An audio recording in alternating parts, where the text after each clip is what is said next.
We're, we're live. Are you okay? I'm fine. I don't know what you're talking about.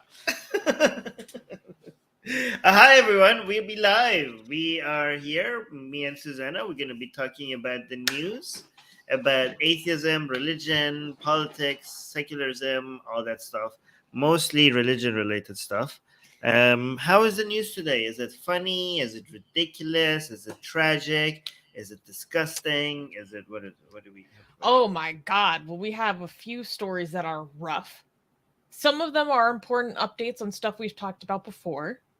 But and then some there's a few that are hilarious.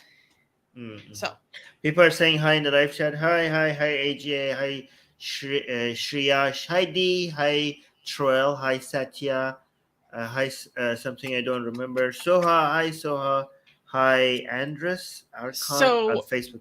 Yeah, we should acknowledge something because Shriyash is saying loving the new timing. So yes, we are going to be having a new time, at least for the next 3 months, because I'm going to be living in Europe for a while. And the dealio is that this will be the new time. But I don't understand how time differences No, this work. will not be the new. No, this is not going to be the new time. Okay, guys, it's a new time, but the wrong day. New time, wrong day. Okay, so next week this is going to be a day earlier. Okay, we're going to be jumping around a little bit. Okay, but it's going to be this time for a while. The news, the Q&A will go back eventually. The Q&A next week. You know what? Just hit the bell notification, okay, and you will know. Hit the subscribe button and hit the bell notification, and it will tell you. Okay, but we're gonna be switching around for while Susie is traveling and in Europe. It's gonna be jumping around a little bit. Basically, I messed it up.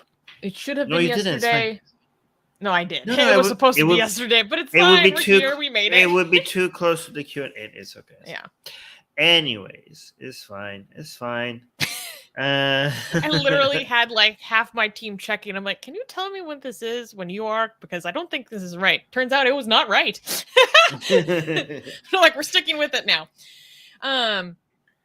And Charles is saying, can we give a big happy birthday to Ghost Bunny? Is she here? Is she here? I don't think she's here yet. Happy birthday. If she shows up, we will give her a happy birthday for sure. Definitely. Yeah. So make sure to alert us. All that being said, is there anything else we need to say for announcements before we get started? I think that was it. No, let's get started. Okay. Are you ready for the first news? I'm ready. Wait, is it clappable? I think you survived. Yeah, it's clappable. Yes. Yeah, okay. Next news. First news. Salman Rushdie survives attack by Iran regime sympathizer. Wait, start from beginning. Start from beginning. Your audio got cut right in the middle of reading the title. Okay. Oh, jeez. Okay, yes. Sorry. First news. Salman Rushdie survives attack by Iran regime sympathizer. On August 12th, Salman Rushdie, the famed dissident author, was attacked in a vicious stabbing during a lecture in New York State. The attacker was identified as 24-year-old Hadi Matar. According to eyewitnesses, Matar stabbed/punched Rushdie more than 10 times. Despite being caught right after the attack, Matar pled not guilty during his arraignment on August 18th. In an interview with the New York Post, Matar said he admires Iran's previous supreme leader, Ayatollah Khomeini, who infamously issued the religious ruling, or fatwa, which called for the murder of Rushdie in response to his quote-unquote blasphemous novel, The Satanic Verses. The Islamic Republic of Iran has denied allegations that it was involved in Rushdie's attack. However, Vice News reported that anonymous European and Middle Eastern intelligence officials confirmed that Matar communicated directly with members of Iran's Islamic Revolutionary Guard Corps, or IRGC. More precise and specific information about the attacker's motives is not known at this time. According to Andrew Wiley, Rushdie's literary agent, his recovery is, quote, headed in the right direction. The author suffered a liver injury and severed nerves in his arms, and Wiley added that he might lose an eye. Well, when the attack took place, Rushdie was about to deliver a lecture at the Chautauqua Institution in Chautauqua, New York. Ironically, the scheduled topic of discussion was how the United States is a haven for exiled writers and artists. Okay, so this is old news, but there's a lot of discussion about this that we could analyze, and we could take this into a million different directions. Okay, we could talk about the original fatwa and a lot of little details that people don't know about that. Okay, the political motivation behind that. We could talk about how Islamic this is, because I might have some disagreements with other people, with a lot of ex-Muslims, about how Islamic this act was. And we could talk about the reactions of Muslims, but also I have criticism from the reactions by critics of Islam, okay? Because I feel like I've noticed like there's an attempt to show by critics of Islam that all Muslims are celebrating this. But I have seen Muslims, not just random Muslims, like big institutions and organizations condemning this. Okay. I've seen major YouTubers, major scholars condemning this. Okay. So, I mean, I do show the ones that are celebrating this, but I think if we want to be honest to our audience, if you show one side and you don't show the other, you're kind of doing your audience a disservice as well. So there are many Muslims that are condemning this. So I think it would be fair for us to mention that as well. What do you think?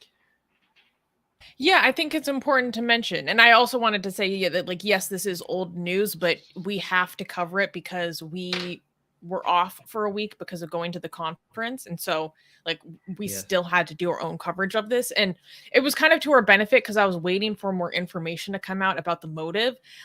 Unfortunately, not that much more has come forward in terms of specifics, but this report by Vice that cited different Middle Eastern and European security officials and diplomats was extremely interesting to me because they were saying that there's some evidence, anonymous sources, who knows, that he was in communication with people in the Quds Force, and that these security officials were saying that this has all the marks of a quote unquote guided attack where people indirectly direct their attention towards a target, kind of indirectly inform them of how to go about doing this kind of thing, but not explicitly giving instructions, enough to kind of have plausible deniability, blah, blah, blah.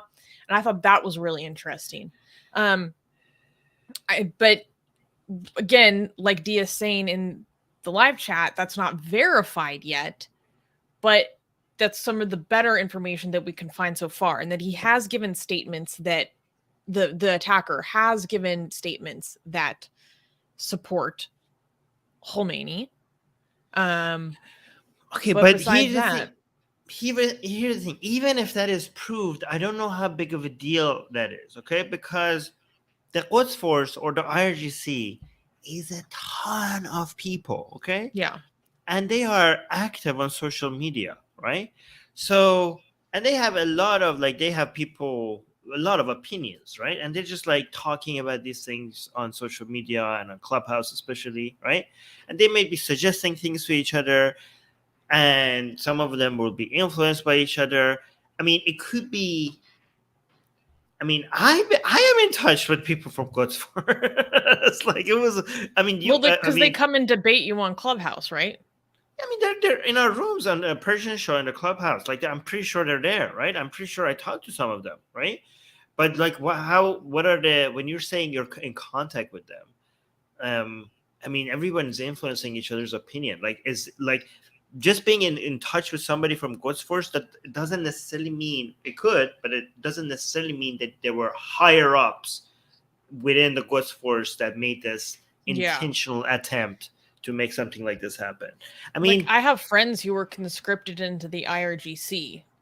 Like, I talked to them, but they didn't have a choice. Yeah. So again, I don't know. That's too. By the way, I want to show you. Yeah, go on. Go ahead. I want to show you one reaction. Iranian newspaper. Yes, this is important. Yeah, so this is the Iranian newspaper, Iranian newspaper called Jama Jam, which is published by the Islamic Republic's broadcasting, official national broadcasting, like the radio newspaper, the radio and TV. So this is the picture that they had on their cover, and it said under it says "Cheshme Shaitan Kur Shud," which means the eye of the devil has been blinded. Oh my gosh! So this is what they had on their cover. This is what God damn celebrating this. It's kind of I don't know. To me, this doesn't get a big reaction out of me because I've seen what they post and how they illustrate Jewish people. So I'm like, oh, this is nothing in comparison. I do find it kind of ironic though. If he does lose an eye, then people are going to start saying that he's Dajjal. Yeah, but Dajjal has one eye. Like, yeah, but that's proof. It's proof that he is the Antichrist. Mm-hmm. I don't know if they would. Okay, so who would do that? Like, first of all, the Iranian regime doesn't want to celebrate this. Okay, so they want to kind of celebrate it, and they don't want to celebrate it. Okay, but this is state media. What are you talking about? That's what I'm saying. Oh. They use their media as kind of like a few degrees of separation from the official statement from, like, it's not like a official government representative coming out and saying like, yay, we did it, people, right? Like, it's not like that, right? So they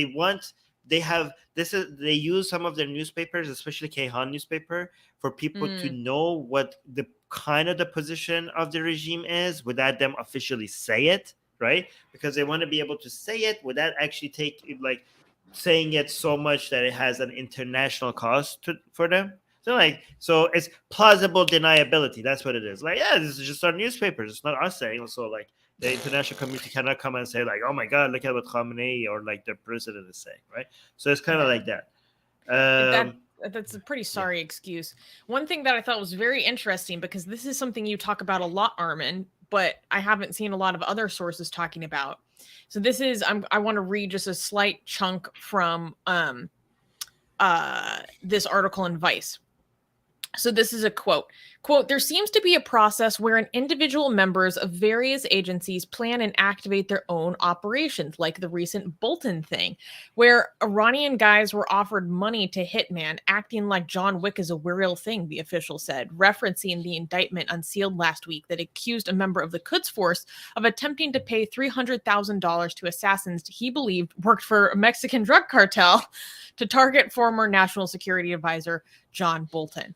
So this is what you talk about all the time, is that there are kind of rogue people within different agencies that seem to be going off and doing their own thing for ideological reasons. And then this may not be entirely representative of the state apparatus itself. And I was like, oh my God, Armin talks about this all the time. And finally, there's someone else who's like piecing this together. What do you think about that? Yeah. So thank you for confirming my analysis. Like, you just come to our channel. No, but it does seem like that. This will be costly to them. Like, it's not. I have to also mention, like, within the Iranian pro-regime people, there's a huge conspiracy made up, like a stupid conspiracy, but it's telling that this is a conspiracy, that this is the Americans have done this. The Americans are doing the Americans are doing this to Salman Rushdie because they don't want the JCPOA deal to go through. Like, this is an inconvenient time for the Iranians for something like this to happen. There's also another conspiracy that the Iranian regime is doing this and making it on purpose fail, okay? Because they want to show the American regime that what they will have to deal with if they are not negotiating with the Iranian regime, but they also don't want to pay the cost of being successful at taking out Masih Ali-Najad or taking out Salman Rushdie or taking out John Bolton. Okay, they want to do these really amateur attempt and fail at carrying out these assassinations, like hiring people that they are almost sure are not going to be able to do it, just so that it's like a warning. Because I don't know if you know this, Susanna. United States, in the JCPOA deal, one of the things that United States was asking for Iran to guarantee was not to target American civilians. Okay? What? Come on. I'm walking away. This is bullshit. This is what we have to ask for? Are you fucking kidding me? It gets worse. Come back. Why are we negotiating with these freaking terrorists? Oh my gosh. Okay, well. Okay, I'm bracing myself for the second part. You have no choice. What's part 2? You kind of have to. The part 2 is that Iran said, no, we can't guarantee that.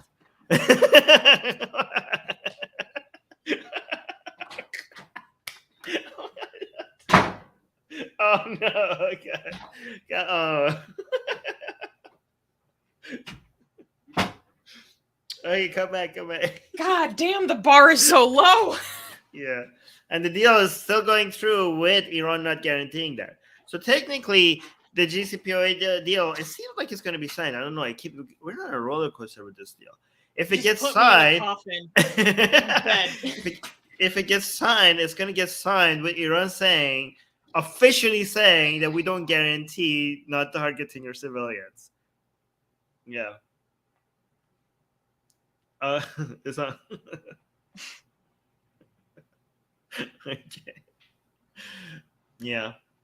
That's what happened. You just broke me. Like, we're going to move on and cover other stories, but inside I cannot deal. I do want to mention that this whole thing, like, I want to criticize my camp, people on my camp, okay? Okay, go for it. Because a lot of people are saying, like, oh my God, look at Islam, okay? And Islam is horrible. I agree with you, okay? But this is not really this action, neither the fatwa or this action is Islamic. I mean, I know, like, okay, so maybe I'm just a Muslim who's doing taqiyya, and I'm just acting like I'm a critic of Islam, but I'm actually like kind of trying to secretly defend Islam. Okay, that could be one theory, but maybe I'm just being objective here. Okay, as bad as Islam is, you can't just go willy nilly take out people without like a judge or something. You know what I mean? I mean, technically, there are some marjas that says whoever has blasphemes the Prophet, they have left Islam, and if they have left Islam, you could kind of do what you will without a qazi, without like a judge or something. But that's like not a accepted position, almost like. So what you're saying is that this would not stand in an Islamic court of law? No, I mean, maybe he would be executed, okay, based on Islam. I mean, he would, right? But there needs to be a hearing. There needs to be a judge. There needs to be. I mean, also, you're like, okay, then, but we had a fatwa, okay? First of all, you had a fatwa by Khomeini. I mean, for Sunnis, you don't even have a goddamn marja, so you can't just be like, oh, yeah, marja, like you don't have a marja, so there's no such a thing. It's for Sunni, so you can't just be like, well, Khomeini said it's okay, so I'm going to go do it. So that takes out all of this becoming legitimate for any Sunnis. So it remains the Shias, and only the Shias that had Khomeini as a marja. Okay, but even among the Shias that had Khomeini as a marja, this is like not a legitimate fatwa. You're issuing a fatwa on non-Islamic land for something that is happening in non-Islamic land. Like, this is not okay. This is not Islamic. Okay. So, anyways, this is not okay. Yeah, there's a lot about this that is not okay. No, I mean, this is not okay even by Islamic standards. I know. Yeah, I think that's a very good point. I had a thought that just immediately escaped my mind. Well, regardless, obviously, we are wishing Salman Rushdie a very quick and speedy recovery. D is saying that there was even an American professor who blamed the attack on Mossad. She sent me an article about this that blew my mind. And it seemed like kind of similar to your theory, where it's like, obviously Israel does not want the US to engage with Iran on this nuclear issue. And so they're like maybe trying to mess up the nuclear talks. Do you want me to read this comment? Oh, yes. Can you read this comment? So Shriyash is saying, in a way, it was more about saving face than Islam. It was more about Khomeini remaining relevant and remaining keeping up with this fantasy that he's the leader of the Islamic world. Okay, so this whole anti-Rushdie movement was picking up without him riding that wave, and he's like, this cannot happen without me. I am now the leader. I am the Pope of the Islamic world. At that time, it seemed like he was going for that. Okay, and he was like, okay, this is happening because I made a fatwa on it. Okay, and people were like, so he was just riding that wave. He wanted to become relevant. He wanted to be relevant. So that was it. Some people also suggest that, I don't know, this might this is another conspiracy. This third story in the book, it's about the first story in the book is the first dream sequence in the book is about Muhammad and the satanic verses. The third one, there are 3 dream sequences in the book, is about a 20th century radical imam, which people understand to be Khomeini. So some people think it might have been personal. I don't think so. I think it was more about him thinking that this is like, he needed to take advantage of this situation to be on the news. Mm-hmm. It was kind of like Trump. He wanted to just be on the news, whatever price necessary. So you've been getting some interesting pushback in the live chat from Omar on Facebook. Omar is saying, coming from a Muslim background, I can assure you that the vast majority is happy to see Rushdie attacked, even if they show otherwise for political correctness, even though most of them have no idea what the book says.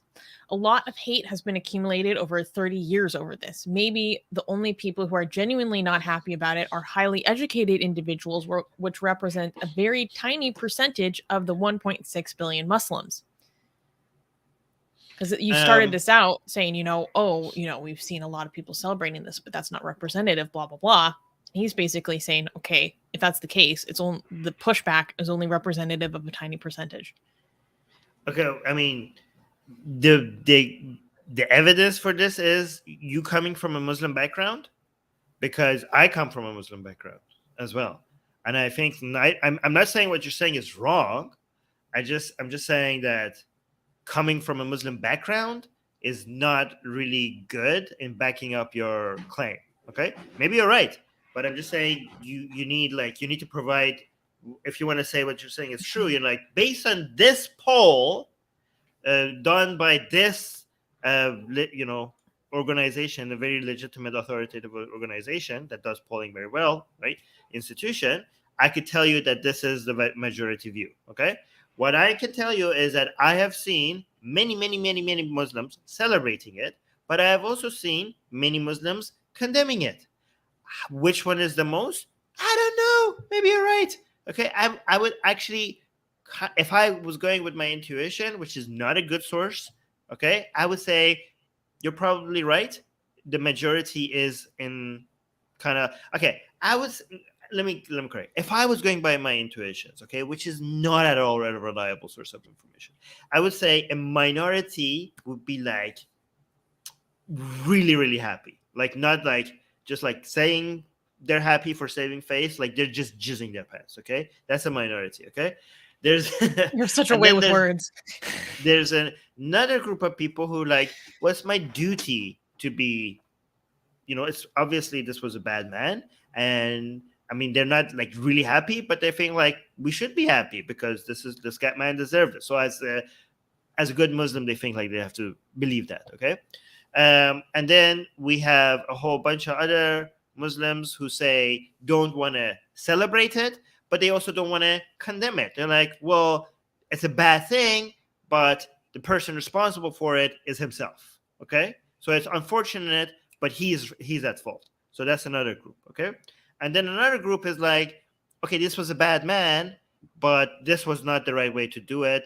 We condemn this action. Okay, so this is a whole spectrum of different Muslims. And then we have a really tiny minority of Muslims, which I don't even know who, would say that he's not even a bad man. Okay, but that's a very, very, very small fringe. Okay, this is my intuition that this is a spectrum.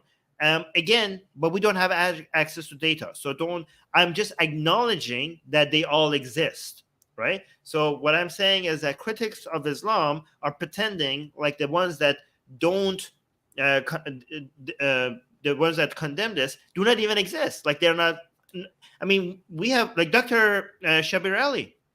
He's a major representative, right, of this, right? He condemned it. But he's deviant.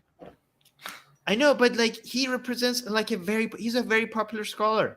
And if you look at the comment section, there's a whole bunch of Muslims thanking him for coming out and condemning it.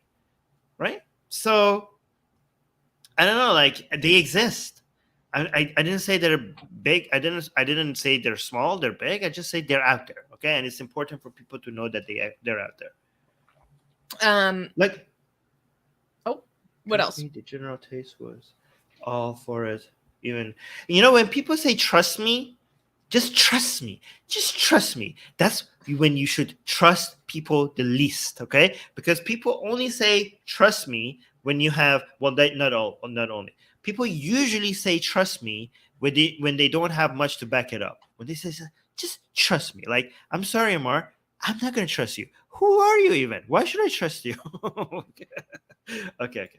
I don't know you. I don't know. Trust you. I just love this comment from Captain Nadar. Keeping up with the Khomeinis. Yeah.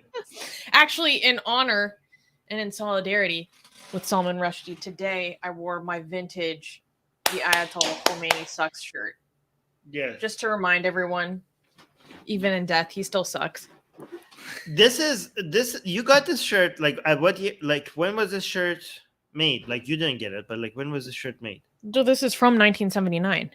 Guys, this shirt was made in 1979, the year of the Islamic Revolution in Iran. This shirt, I don't know. I don't even know why you're wearing it. I think you should like take it off and only for special occasions like this. I think, like this, like don't damage that thing. That thing is very special.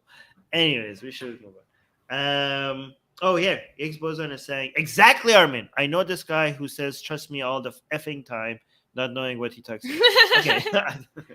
I thought you were confirming something else. All right, good. So we should move on. We have been spending time on this. Yes. Okay, before we pull up the next news, Armin, do not scroll down. There is a graphic image that I'm worried about for YouTube. Oh, no. So take a look before you pull it up, and then Oh, my God. That's horrible. Okay, thank you for telling me. Jesus okay, Christ. Just wanted to make sure we say that beforehand. So okay, I don't even need to ask if this is clappable. No. We do not need to ask. This is not clappable. Okay. Next news. Okay. Next news, 9-year-old untouchable boy beaten to death by upper caste teacher.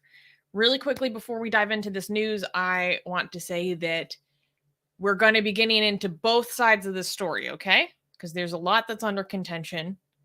And I also want to say that we use the phrase untouchable here. I know it's not politically correct, but only because more people outside of India will actually know what it means. Like people don't know what Dalit means. So just for the title, that's what we use. Anyways, on July 20th, in the district of Jalore, Rajasthan, Indra Megwal, a Dalit or lower caste student studying in the 3rd grade, was beaten severely by an upper caste school teacher. Allegedly, the cause of the beating was that Indra had drunk from a pot of water that belonged to the upper caste teacher, thereby defiling it. On August 13th, after weeks of seeking medical treatment in different hospitals, the boy succumbed to his injuries. The victim's parents said the boy had severe wounds on his eye and was bleeding from an ear. He couldn't seem to move one side of his body. The perpetrator, 40-year-old Chail Singh, was soon arrested after the boy's death and charged with murder.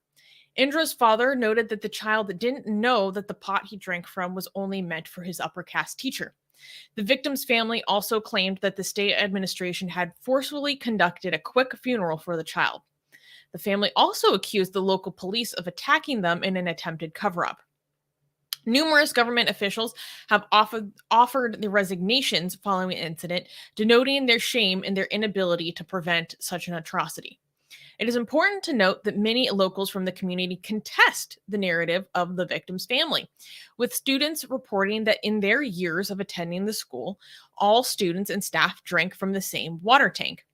The print India obtained access to the boy's previous medical records that showed he had suffered from a long-term ear infection for many years before the alleged assault. So this is an extremely important story to talk about because this happened during the same week that celebrated India's 75th year of independence, India's 75th birthday. And for many people, this was deeply symbolic of where India is at in its 75th year. Like, it caused outrage and just unbelievable shock across the country. And in a way, because frankly, like, atrocities against Dalits, like, happens constantly in India, like straight up constantly. But to see something this bad, this flagrant, this brutal, literally the same week of this major milestone of celebrating the national project that is India, it brought such deep shame and remorse and just disgust for so many people. And I think it really started a national conversation about like caste consciousness again for many people. So this was a major story, and there has continued to be so much fallout from this story that I don't even think we can cover it all today. Like Satya is saying, this was a new low even for India standards. And yeah, Shakespeare brought up something exactly what I wanted to say. He said, by the way, almost 100 years ago, Ambedkar did, I know I'm going to say this wrong, satyagraha, to help people drink water, and we are still here. So when I first saw this, I straight up saw red. I'm going to be honest. And I was like, did Ambedkar fight for the water rights of millions for nothing? Literally almost exactly 100 years ago. Like, I think it's caused a lot of people to reflect on how entrenched casteism is within Indian society and how brutal it can be, because a lot of times it's just frankly ignored and not talked about at all by mainstream media. And it's caused, I'm going to make a comparison, and I don't think it's entirely accurate, but this is kind of how I was thinking about it today. In the same way that the murder of George Floyd caused America to have a renewed conversation with itself about like the legacy of anti-Black racism and police brutality within like my country, I've seen kind of a renewed push for a national conversation again in India that I think is very interesting and very needed. And so this was extremely important to talk about. Armin, what was your initial reaction?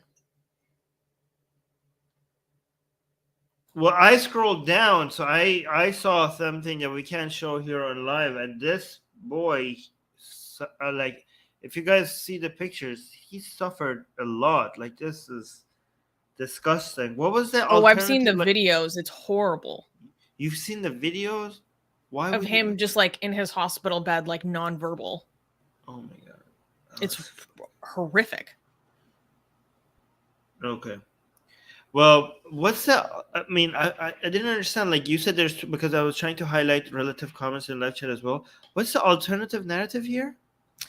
Okay, so there's a lot of things that are contested now about this story, and I'm just bringing this up for the sake of being transparent.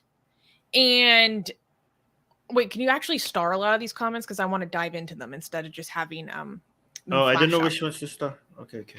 The juicy ones that you're highlighting, of course. So I'm trying to highlight as much as possible. But yeah, go ahead. So I have a friend who often sends me a lot of good stories from India. And I believe he's like kind of a more left-leaning person like me. And what I appreciate is that we're not the kind of lefties that are just going to run with a narrative just because. Like, I really try to look at things critically. And he sent me this information. He said, hey, I saw that you're going to cover this story in the news. I want you to know about that there are some contentious narratives here. And so I watched this video that the Print India put out, where they go to this village where this happened and actually do some investigation. And they're on the ground really digging into what's happening, like real reporting. And so there's a female journalist and she's interviewing children. She's interviewing people from the community. And they're saying, yeah, we have this like big water tank where we all drink from. I've been at this school for 10 years. We've all the staff, all the students, we all drink from this same water tank. Like, have other people who knew the teacher saying that I've known him for 40 years. He's never been accused of anti-caste discrimination before. And then the Print India also pulled up the medical records of this boy who seems to have been suffering from some kind of ear infection for a number of years, it seems. Now, I don't remember the medical details well enough to repeat them back accurately to you, so I'm not even going to attempt. But they dove into how certain injuries that he had that were seen in this video in particular could be caused by advanced stages of this ear infection. And that according to a different version of the story, it was this boy and another classmate were arguing over like a coloring book. And the teacher reprimanded them and slapped them both. So they were slapped. But according to that other boy, not hard enough to cause this level of injury. And the other people in the village or in the community have put out a statement basically rejecting the family's claims. Now, there are a lot of people who are saying, like what Forever Stormy is saying. Basically, alternative narratives are usually cover-ups by upper caste, but we should still discuss it to make sure that we aren't getting duped. Exactly. So there is a part of me that is still skeptical, like, because everyone has an interest in making this not seem like this is a caste-based issue. I still don't understand the alternative narrative. Why was this kid beaten to death? So, like, in the alternative narrative, he was not. I mean, we know he was slapped, but he already had a severe ear infection that had basically been untreated or poorly treated and not cured for years, and then he basically died of an advanced ear infection. I'm scrolling down again. This kid has his face swollen, his eye is swollen. This is not just an ear infection. No, so based on what the Print India reported, and I'm no doctor, so I cannot accurately repeat this back to you, but they're like abscesses that can happen basically in the area, like, because your ears and mouth and nose are all connected, right? So in those areas behind there, it can cause these pustules basically from the infection to come forward and make your eye bulge out and all this stuff. So, and there are some medical records that point more in that direction. Now, the family is all contesting this. They say that's not true. He didn't have an ear infection, all of these things. It's really hard to know what to believe. And this is all important to talk about. Let me want to stress this. Regardless, this is extremely important to talk about because this teacher is being tried under the Scheduled Caste and Scheduled Tribes Atrocities Act. For those who are not aware, this is an act within India that is basically an attempt to better enforce laws that prevent abuse of Dalits, Adivasis, tribal people, the lower castes. So, because untouchability was officially outlawed and made unconstitutional in India, but throughout India's history, it has been incredibly difficult to actually enforce that. So the Scheduled Tribes and Scheduled Castes Act is an attempt to bolster the enforcement of these atrocities. But there is usually a multitude of barriers in actually getting the community and having the police recognize these incidents as atrocities. So it's all very complicated. But because that he has been charged or is facing charges under this act, the motive of what happened is extremely important, because it's not good enough to say, oh, the perpetrator was upper caste, the victim was lower caste or Dalit. You have to say that the perpetrator did this because the victim was Dalit, which is a very important distinction. Do you follow? Yes. Okay. I've started some comments. Do you want to read them and respond to them? Yeah. So Darko is saying, please tell me the teacher is going to get life in prison for this. Like I said, there was a lot that needs to be dissected, a lot more that needs to be established. We shall see. I don't actually know if the charges he faces, I don't know if they carry a sentence of life imprisonment. I don't know. And Darko was saying, was he assaulted by the teacher or not is the only question worth asking. Yes. So Wait, can you read that again? You got cut for a second. Your mic. Darko is asking, was he assaulted by the teacher or not is the only question worth asking. Actually, I think there are multiple questions worth asking. If he was assaulted by the teacher, was it because he was lower caste? Was it something else? That the motive is very important when being charged under this act. Higgs Boson is saying, let's just hear alternative narratives, not silence them, just because I want to hear the nut jobs defending it.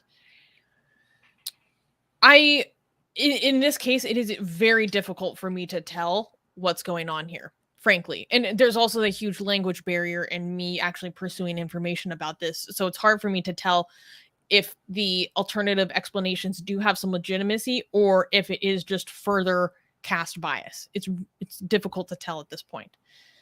Mogambo is saying there is an audio recording of the teacher accepting that he lost his cool and beat him and was apologizing. I haven't heard this audio, but beat him to what extent? Because there was the other boy who said that they both got slapped. So that is like a beating. That is an assault. To the extent that one could die from their injuries, that's not fully established.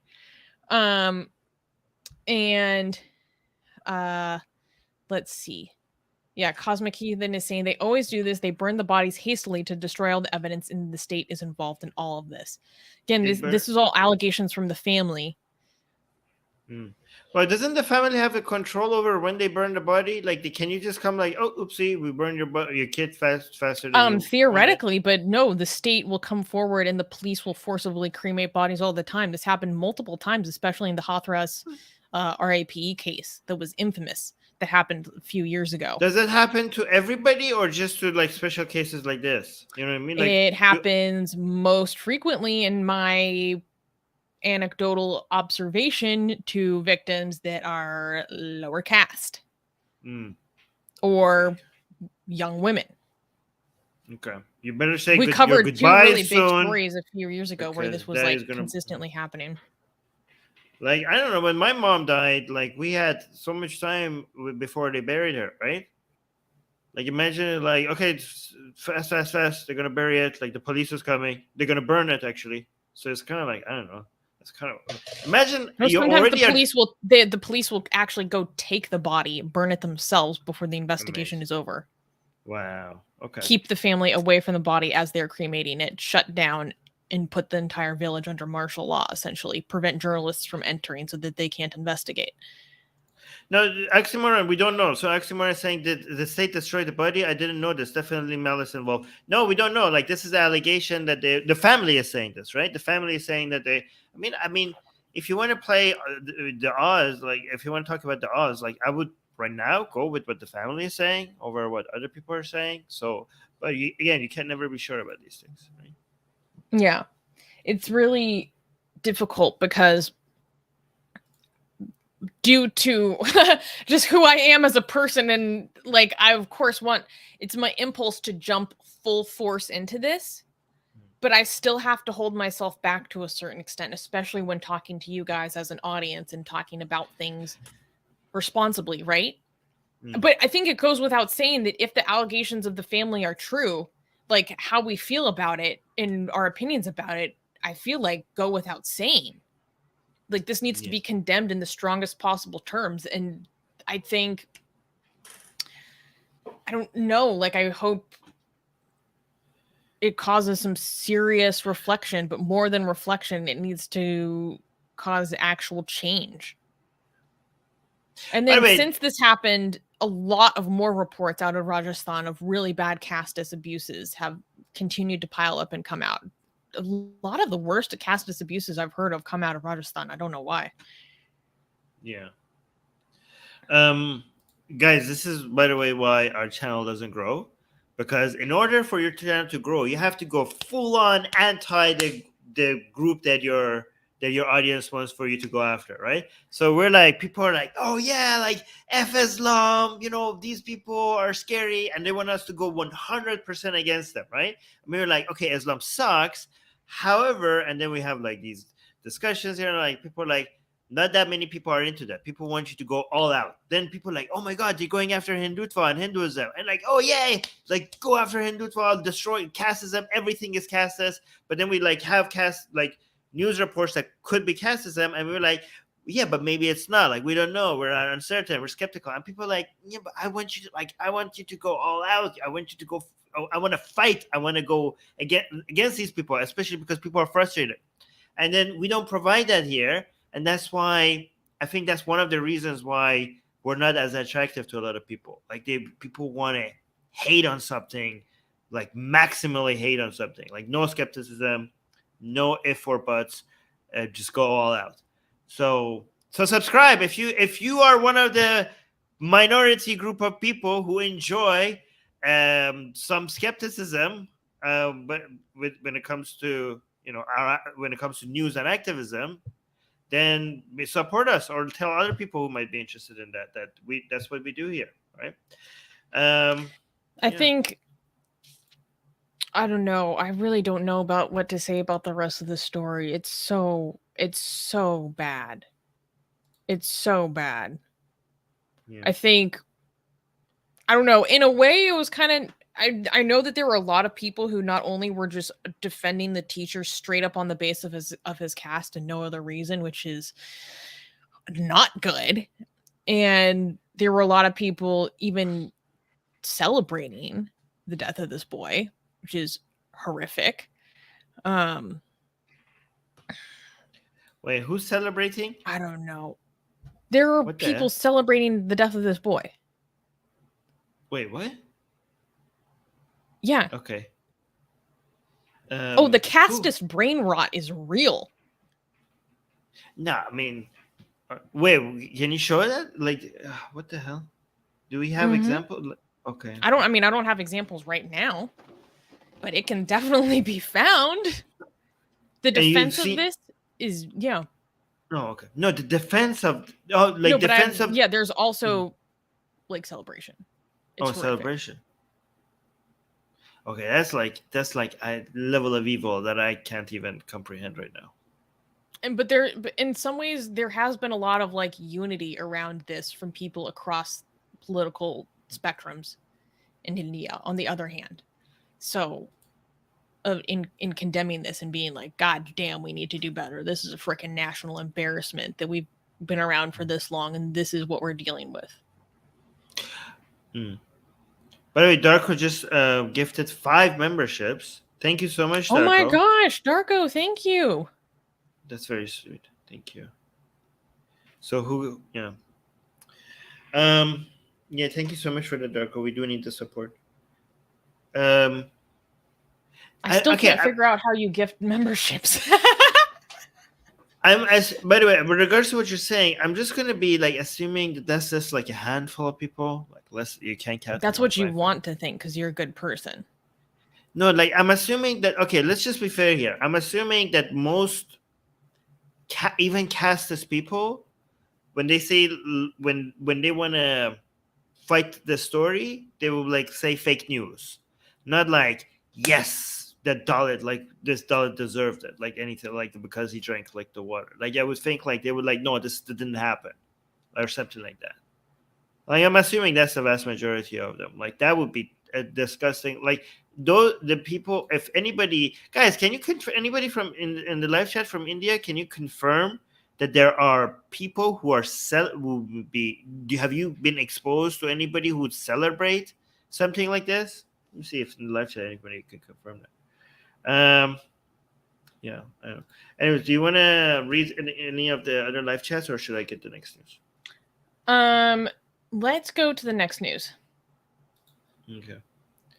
Let me actually. I just wanted to give okay. So no man is saying no. Shreya is saying, here's the narrative I heard for the Hathras case. She's very lying, infamous rape and cover-up case that we talked about a few years ago. Basically, the narrative, she's lying. Okay, so Shaky Bay is saying at least they want to support. Yeah, I know there's a lot of support for the teacher. I just think the support for the teacher comes in the form of he's our caste and he didn't do this. There's some form of tribalism, let's go defend our fellow upper caste person, but not if he did it was justified. Really? Are you serious? I can't believe that that's actually a narrative. I think if the upper caste want to defend the upper caste teacher, the defense would be he didn't do this. It wouldn't be he did it and it was justified. I don't believe that that's actually a narrative. There are people that still openly support untouchability and advocate for it, right? I understand that, but killing, beating a boy to death, I can't comprehend that being a thing. I just can't, I don't know. So Friendly Hindus is saying not celebrating, but what Susanna said, some people even in Twitter support untouchability. Yes, that I know. Okay. This is Oxymoron saying there are radical Hindus who celebrated the 2002 RAPE perpetrator. I've been thinking about covering that case. Yeah, okay. That was really important. That was crazy. Okay, I'm just assuming that they are just a fringe of a fringe, or else. No, the BJP government of that local state, I think it was UP, released 11 men who were charged with gang RAPing a Muslim woman. They released them on a technicality, and the local VHP was there to cover them in garlands and marigolds at the VHP headquarters. Mm-hmm. This isn't. Mm-hmm. It was Gujarat, of course, obviously, yeah. Mm. It's crazy. Okay, yeah. All right. Okay. Let's move on to from this disgusting news. Is the next news any better, lighter? Okay. Yes. This next news is nothing but happiness, hilarity, joy. I put it after this news for a reason, because this is just funny and lighthearted. Okay. We need that. All right. Next news. Johnny Depp spotted at Muslim mourning ritual. A recent video of an Iranian man taking part in an Islamic mourning procession in Tabriz received humorous responses from the Iranian and world media due to his striking resemblance with the famous actor Johnny Depp. Wait, can you make this full screen, Armin? Please. In the video, the uncanny doppelganger is seen raising sticks as he participates in a Muslim religious ceremony called Mishak, a depiction of war preparations generally executed to pay tribute to the Battle of Karbala. Many fans of the famed American actor wondered if he had converted to the Shia sect of Islam. This incident has sparked many theories around the globe.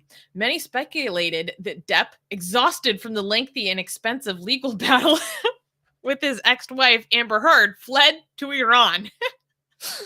The mysterious man in question has been identified as Amin Sales, who works as a model. Some speculate that the success of his modeling career with local Iranian agencies might be due to his extreme resemblance to Depp. I think some people actually believe this. I saw some people were celebrating. Yeah, there were certain people who actually celebrated this. I wish I saved it. Wait, they're like, mashallah. No, there was at least one mullah guy, I don't know, a religious person. I saw it and people were liking it. People Islam is winning. People genuinely thought that this is a real thing. That's amazing. Wait, if you scroll down, we have more videos of him. Huh. Yes. Wait, it'll show it in a second. Wait. I need to translate this for you guys. Hold on. Let me get the audio. Hold on. Let me. Oh, okay. Let me share. This. Cosmic Heathen has the funniest comment. He's saying maybe he was mourning for Amber's career. No, listen to this. Listen, this is actually very good. Let me know if you have the audio from this. You have audio? Okay. She's saying, the girl is saying, look what Amber Heard has done to Johnny Depp. So, look at what she has done to him. So that instead of Las Vegas, he is at a Hosseiniya in Tehran.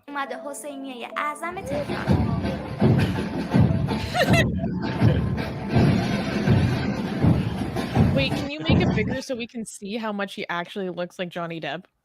Okay. It is actually like a very striking resemblance. This is very small though. Yeah. This guy over here. He does. He does look like him. Yeah.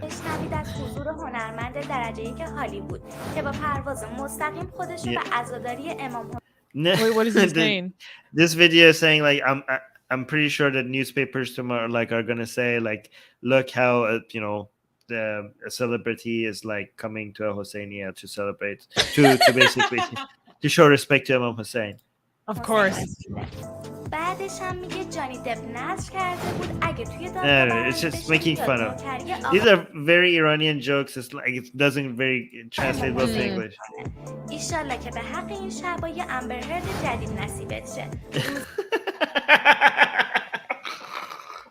I don't know how to translate this.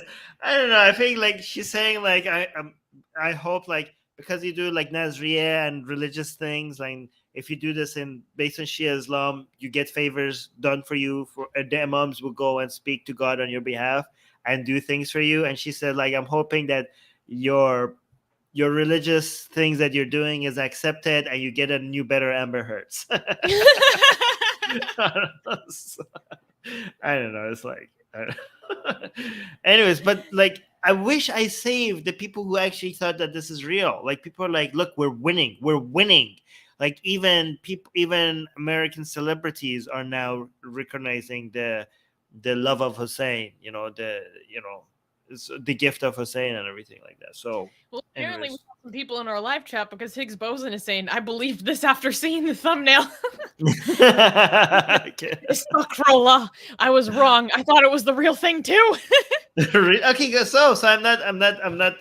I thought like maybe I'm being naive to think like these people are serious, but no, I'm not naive. So the people actually believe this. Okay. No, I purposefully made the title Johnny Depp in quotations for people to be like, wait a second, what? I love this comment from Captain Nutter. Come on, even non-Muslims got duped by this at first. Cut our slack for our Shia brothers. Yeah, especially because they would love for this to be true. You have to understand, this is like recognizing Hussein and like doing this for Hussein is more important than being a Muslim. You know what I mean? For a lot of these Shias, like even if he doesn't turn to Islam, but he just does this to respect Hussein, a lot of Shias would like prefer that over you actually recognizing Allah and Muhammad. Oh my God! I mean, they wouldn't say it like that. Would this be more important than going on Hajj? Oh yeah, for sure. They wouldn't tell you that, but for sure. Okay, when I was a kid in Iran, they didn't bring Zamzam water like all these Sunni kids talk about. Okay, they brought this dust from Karbala. Okay, not the water from Zamzam. I've never heard of anybody like Zamzam water being that special to anybody. Okay. People want to go to Karbala, okay? They go to Hajj because they have to. It's mandatory. Like if you can, you go at some point. But Karbala, that's where that's when you feel the love of Hussein. Yeah, but Mecca is where you feel the love of Allah. Karbala is where you feel the love of Hussein. Oh, that's right. That's more special. That's right. That's actually I can tell. I get this. I understand why that's more special. It's more human. Like Allah is just this mystical creature, like this, like you can't relate. Hussein has a story. He died. He cried. He did all those things. Allah doesn't cry. Who gives? It doesn't. You can't relate to that thing. Yeah. Oh my God. Captain Nadar is saying, Inshallah, Johnny will get better Amber Heards in Jahannam. Why Jahannam? Why would you say he goes to hell? It should be Jannah. Jannah, not Jahannam. Oh, no, actually, no, he's right. He's going to go to Jannah. I mean, he's not. According to Islam, he will go to Jahannam, and then his punishment might be surrounded by being by Amber Heards. So actually, maybe no. He's still. Right. No. I think what Captain Nader is saying, he's obviously, as a non-Muslim, he's still going to go to hell, but because of what he did, at least he will get an Amber Heards, a better Amber Heard. Amber Heards, just to make the pain a little bit more tolerable. I think that's what he's saying. Yeah.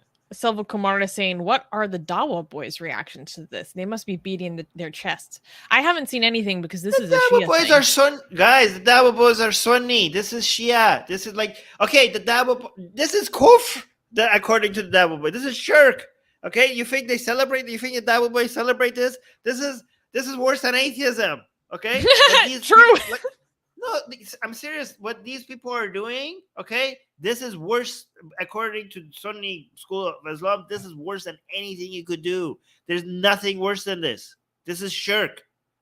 Okay, this is Shia. The Dawa boys will not be celebrating this. Yeah. Yeah.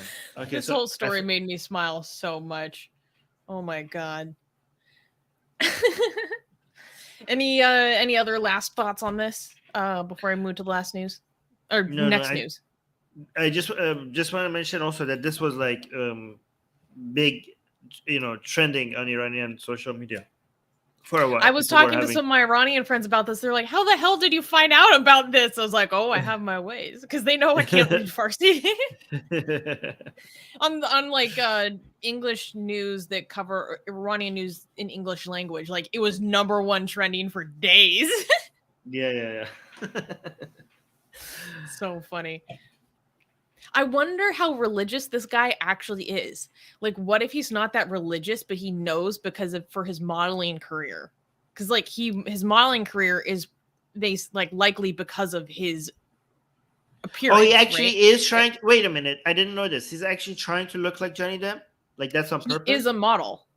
And it's okay, but he definitely utilizes the fact that he looks like freaking Johnny Depp to his benefit. So I wonder, like, if he was going out to do the rituals as a way to get more exposure, or if he, or maybe is he actually religious? I don't know. Just a thought. Okay, let me just tell you, a lot of people that go to these ceremonies, they're not very religious. Mm-hmm. It's like it's kind of the thing to do. Like why not? Like you go, and a lot of boys go to these ceremonies for the girls, and the girls go there to hunt boys. I've seen an Iranian cartoon of a big hunky Iranian dude like in a black t-shirt, like whipping himself in chains, like going like yeah, and all the girls are standing in the car. They're like, it's good. I mean, yeah, and it is a thing. This is a real thing, and there are these heavy things that not that many people could lift. And a lot of boys are very interested in like lifting that just to show to the girls how strong they are. It is used as a place for boys and girls to meet each other. Like this religious ceremony is actually used for the exact opposite. Wait, but why do they be lifting heavy things? What is that supposed to represent? First, I'll tell you. But Silva just gifted one Atheist Republic membership to somebody. Thank you so much, Silva Kumar. That's amazing, guys. Our membership is growing. So nice. Thank you. So I think, if I remember correctly, I don't remember these things. In Karbala during the war, there was this person that's supposed to hold this banner, the war banner, and you're not supposed to let that fall. Okay, you're just like your entire duty is not to let that fall. Okay, so I think it started with that one person like holding that. Okay, but like over the years they kept on adding to it, so it was becoming more and more difficult. So you needed like 50 people to hold it. Like it keeps on growing and growing and growing, and becomes like very hard. Like it started with just a banner, and then I forgot what the name of this thing is, right? But it's really heavy, and people want to demonstrate how loyal they are to Hussein by not letting this thing fall. And apparently, through the strength of Hussein, I can lift this above my head. No, like you're showing that. Okay, so I think the message is that Hussein's banner has still not fallen to this day. That's what the Oh message my is. God, mashallah. Yeah. Oh my All right. gosh. Wait, even Hindus fought for Hussein in Karbala? I don't know what that means. I don't know if this is real. Mm. All Skeptical. right. Thank you so much, Silva. Now, how do I gift it to a viewer? You did gift it to a viewer. I don't know who got it, but somebody got it. Yeah, I don't know Anyways. how this works. Yeah, but no, but it means, I think how it works is that you are a member, but now you can make other people who are viewers who are watching right now become members by just like by the way, if you're a YouTube member, you get to come live on air and talk to me during the Q&A. So when we have Q&As, I post a link and then you get to come up and you can talk to me And live you also on air. get access to our emojis like Suha is using here, except you can't see them on StreamYard. Yeah. But you get very cute emojis of me and Armin and Kalima. I love them so much. So let's go to the next news, and unfortunately, we cannot clap. Okay. Next news. Next news. Suspected Islamists assassinate Kashmiri Hindu as killings escalate. On August 16th, militants fired at 2 civilians, both members of the minority Kashmiri Hindu community, known as Pandits, in Chotipura village of the Shopian district in the contentious Jammu and Kashmir region. The 2 victims, Pintu Kumar and Sunil Kumar, were brothers. They were trimming overgrown willow trees with assistance from three locals when 2 masked assailants reportedly told the hired hands to leave the field and then shot the brothers. Pintu was severely injured and survived. However, Sunil died from his injuries. As of this writing, no arrests have been made. The lieutenant governor of Jammu and Kashmir stated via Twitter, quote, pained beyond words on the despicable terror attack on civilians in Shopian. Terrorists responsible for this barbaric act will not be spared. This is the latest incident in a series of targeted killings that have rocked the Kashmir region over the past several months, reigniting painful memories of the ethnic cleansing of Hindus from the area by radical Islamists in the 1990s. After a spate of targeted shootings of Hindus in May and June that took the lives of a bank manager, a brick worker, and a school teacher, among others, many protests were staged. These organized street protests demanded that the government relocate Hindu minorities to safer areas. India claims that the Pakistani government incites these acts of terrorism. Pakistan, however, denies the allegations. So I wanted to really talk about this because I have been following over the past few months some of the reportings of the murders of Hindus that have been happening in Kashmir. And I actually do find it very important to talk about the persecutions of Hindus on this channel. But I didn't want to cover it at the time because, frankly, I didn't know that much about the whole Kashmir conflict. And I wanted to wait until I understood more about it, the broader story of it, before going into this. So, and then very recently, this most recent targeted killing happened. So I wanted to take this as an opportunity to talk about this like resurgence of violence that's been happening in Kashmir. Because like I said, it's really important to cover this. Before I go further, Armin, what are your thoughts? Some people in the live chat are saying, exposed and saying Al Jazeera is not covering this. And I think they must. But so I was just looking for that. Yeah, but it does seem like there's not, like, I haven't seen this on my feed. So it doesn't seem like it's getting that much of a coverage. Why do you think that? Because I think like if it's, I mean, I do see that when the other way around is getting coverage. So I'm not sure why this is not getting covered. Do you feel that the other side is getting more coverage, like, and this gets ignored by the media? It depends on which media. Al Jazeera, I don't think they cover this. Al Jazeera focuses a lot on the abuses of India's counterinsurgency effort, their crackdown on journalists. their security measures that go too far, abuses by the Indian government, etc., etc. And all those So things it's very are one-sided. yes, all those things are really important to talk about. And those are problems I have with like this general conflict, right? Like I share those concerns, but I haven't seen Al Jazeera, for example, covering the resurgence and targeted killings recently. Like most of the information I got about this was from like Associated Press, I think, and other sources. Well, and then also where our writers pulled their sources from. Can some people check, because I'm trying to find any Al Jazeera coverage of this. I can't seem to find it right now. But if you guys let me know in the live chat if this is true. But go on, yeah. Okay, so I think that this does deserve serious coverage, because here's the problem. Like a lot of people want to act like the Kashmir problem doesn't have like an actual radical Islamist angle to it. It does. And I think that denialism is a severe disservice to everyone involved. Everyone. Kashmiris, whether you're Pandits or Muslims, to the entire nation of India, frankly.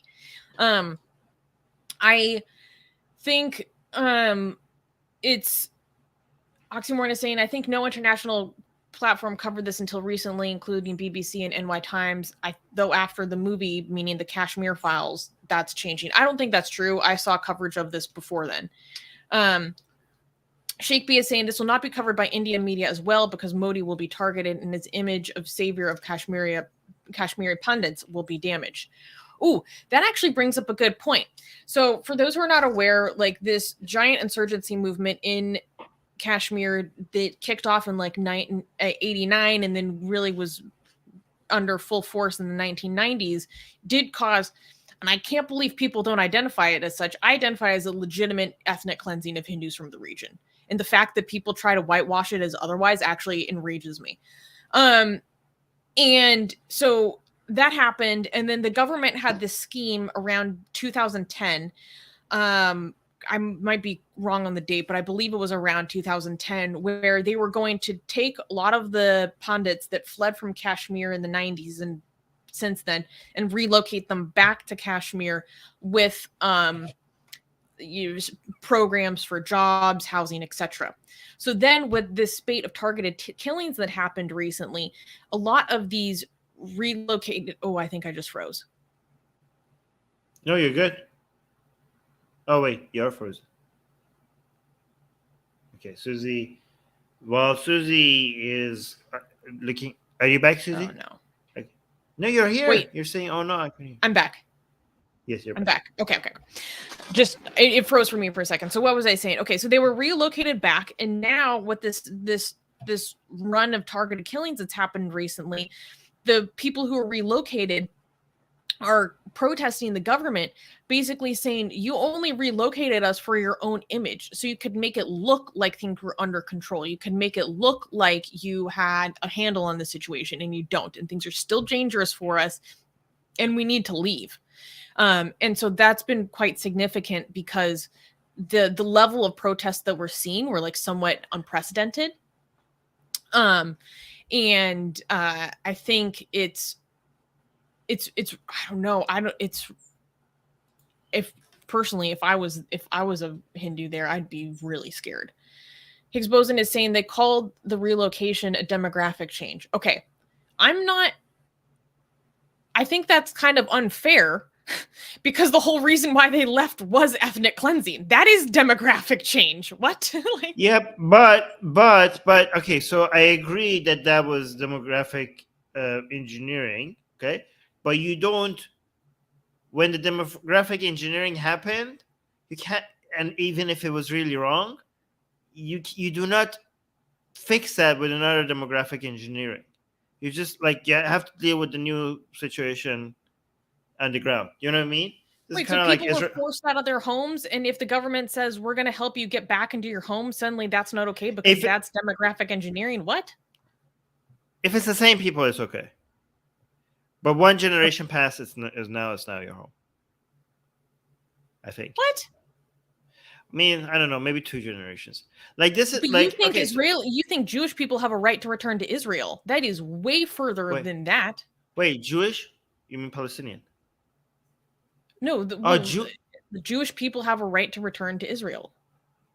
Jewish people? Yeah, like a Jewish person, if you can prove your Jewish heritage, you can attain Israeli citizenship. Oh, okay. I said that made sense for the situation of as Jewish people being under a threat, after World War I and World War II. That situation, this was a good solution for that at the time. Okay? I'm not saying that this is a good solution for everything. At the time when Jewish people were safe nowhere around the world, okay, having a place where they could be safe made a lot of sense. Like it seemed like seemed like a good idea at the time. Okay, I don't think I'm not in favor of you just being able to. But anyway, I don't think it was because they were going back home. I didn't give a crap about the fact that this was thousands of years ago. Jewish people lived there. Like that doesn't give you a right over they could have been availing of citizenship anywhere. It could have been anywhere else. So it could have been it would actually it would be better if it was somewhere. It probably would have been better. Now with hindsight, it would have been better, much better if it was somewhere else. I mean, yeah, we don't know.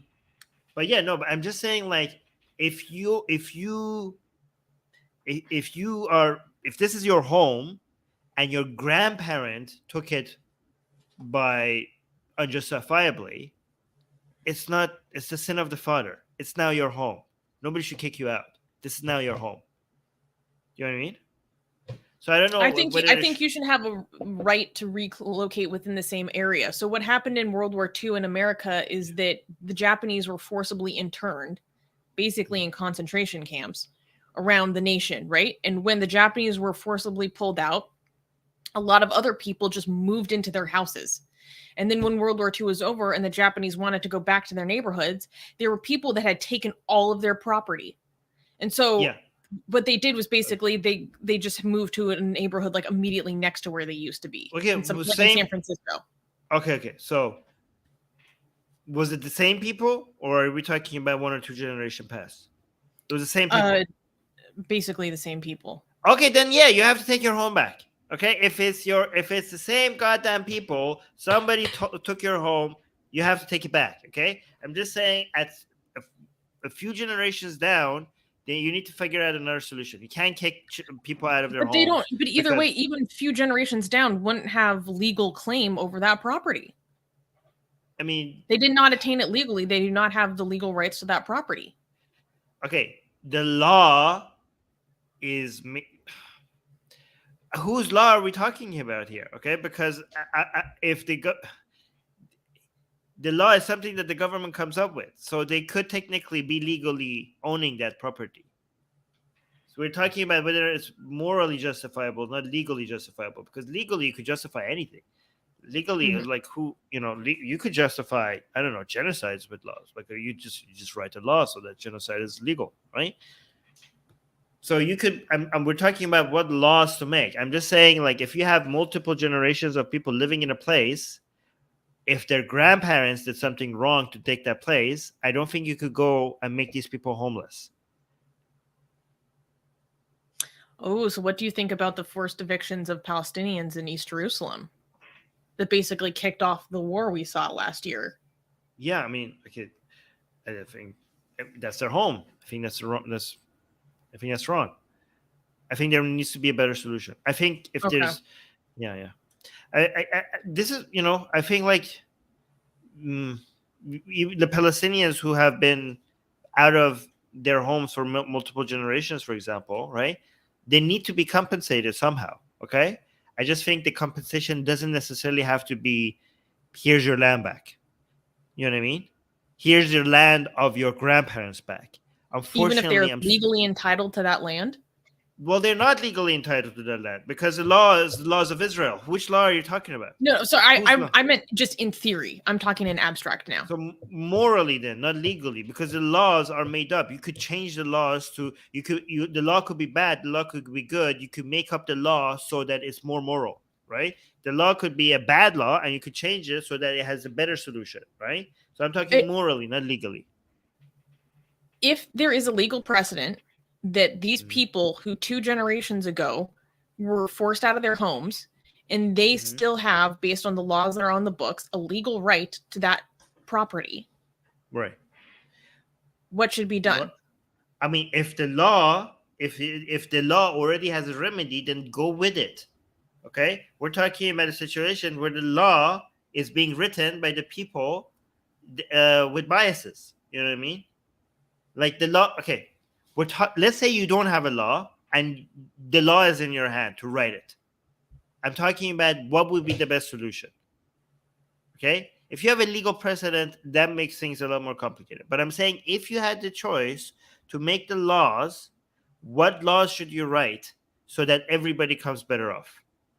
Okay, your grandparents lost this home, and that you are suffering from it because there's multi-generational effect. I'm not saying that you should lose everything. Okay, obviously you should be compensated.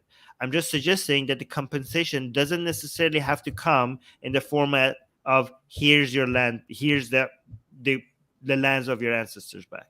Okay, because there's now people living there that would be homeless, and this is their home now, and they didn't commit any of these crimes. It was their it wasn't, they didn't do anything wrong. They didn't do this to you.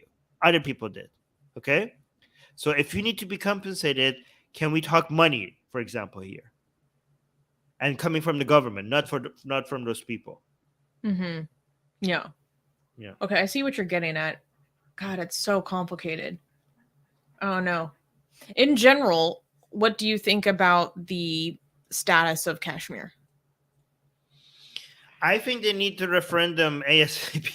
I think they needed a referendum yesterday, like many years ago, right? I mean, it was, but I might be wrong about this. I think I mean, people keep talking about what is best for them. I mean, the easiest solution is just to ask them. What do you think? I think. So there's part of me that is aligned with that, just as I, have a value for democracy and the democratic voice of people. On the other hand, and I'm totally willing to change my mind about this because this is an issue I've just started to learn about in more depth and trying to pursue really unbiased sources and doing my research about this. But I'm going to be honest, I don't have a sympathy for the Free Kashmir movement. That's not something I support. Why in the world would I want to support another Islamic republic in the world? This started, and granted, here's the difference. I am aware that this started as a radical Islamist movement. And that is frankly something I can never support. Now, as the Indian government and Indian army has repeatedly failed to ameliorate the situation in any sort of conductive way, I understand that there are aspects of this movement that have completely changed, and they're now also in reaction to the abuses by the state itself. So that's kind of a separate conversation and still something I'm unpacking. But in general, yeah, I think Kashmir should be part of India. Why would I want another Islamic state? What? But I understand that there's more to it than that. But especially watching what was coming out of Kashmir at the time, it's insane. And the fact that people deny how radical and dangerous and the jihad of it is crazy to me. But then on the other hand, as someone who deeply values human rights, I can recognize all the ways in which regular Kashmiris are abused and their rights are stripped away from them, and their ability to report and express themselves freely is inhibited in a way that I can't stand by. So I don't know. I hope that makes my position somewhat clear. I think, yeah. I mean, my position isn't entirely clear, but I don't know, Armin, what do you think about that? Okay, so I mean, it's complicated, and I think, but first of all, Vito visits in a live chat. So hey guys, Vito visits here. Yeah, look at that, guys. Vito's here. Yay! This is amazing. Okay. Also, Satya is losing his mind over what you're saying. He's like, "Damn, Susie is with us. All hail, Lady Susie." Satya's like, I think I'm dreaming. Okay, what, Susie? You making him a hardcore liberal? Saying no to Free Kashmir. No to Free Kashmir. Okay, so I mean, historically, there hasn't been we haven't had a good a good precedent for good record of what we've seen what happens when you decide what's best for people yourself. When you do secular, anti-Islamism for the top down. So you're saying, like, if we let the Kashmiris choose, they might go with an Islamic Republic. And you're saying that better for the Kashmiri people that that's going to be bad for them more than So maybe like keeping them in India is better for them than what they would choose themselves. So you're making an anti-secular argument here, right? You are deciding. No. So No. What? I'm not. Because I started Cosmic Heathen is saying Susie is officially an Indian now. I started my statement with saying I deeply value the democratic process and having a population, having that be available to them, right? So I there is a huge part of me that values that more. My personal feelings are that I'm afraid that things would move towards choosing an Islamic Republic. So, see what I mean? Okay, like, no. So it's yeah, not. so I'm not going against my value of democracy. I'm just like, God damn! I hope you don't choose that. I mean, they might. Okay, so I'm saying give the people the choice. Okay, but you're saying, F that, they might choose wrong. Keep them in India. That's basically what's happening here. I'm not saying F that. Okay. I'm not saying F so that. why not I'm letting saying, them choose? I hope, like, you should have that. I They're didn't say probably that they not going to shouldn't. choose. I'm just scared about what they might choose. That's all. They might choose Islamic Republic. What are you going to do now? Should we give them a referendum? I know. I don't like that. That just because I'm saying I don't like that I'm not taking away the fact that they should be able to choose. No, you might be okay, but you might be justified. Not conflicting. No, like you think I'm attacking you, but this is complicated. Okay, you might be justified to. You're like, I mean, I disagree with you, but your position is not as, I don't think we have to be dogmatic about our support for democracy. Like, I support democracy, okay, but we have to keep reevaluating whether we're supporting it dogmatically or not, right? So if you're like questioning that, it's okay to question that. You're like, okay, these people might not know what they're getting themselves into. Maybe it would be better, maybe from a utilitarian perspective, as good as democracy is, maybe in this case, it would be better if they don't get the referendum. I'm not saying that, I'm not making that argument, but it's worth discussing these things. Oh, Susie's frozen. All right, let me respond to some of these people because no, I can hear you. Wait, there were two comments I wanted to highlight. Highlight. Can you hear me? Yes, go ahead. Am I back? Yes, you're back. Okay, awesome.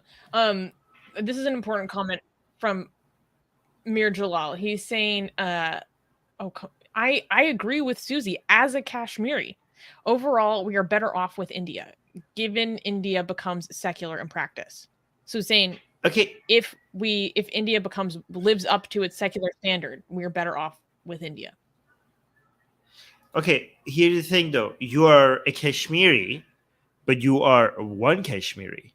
Okay, so we can't we have to the only way to hear the voice of all Kashmiris is to get a referendum. That's the only way. The only way is to have a referendum.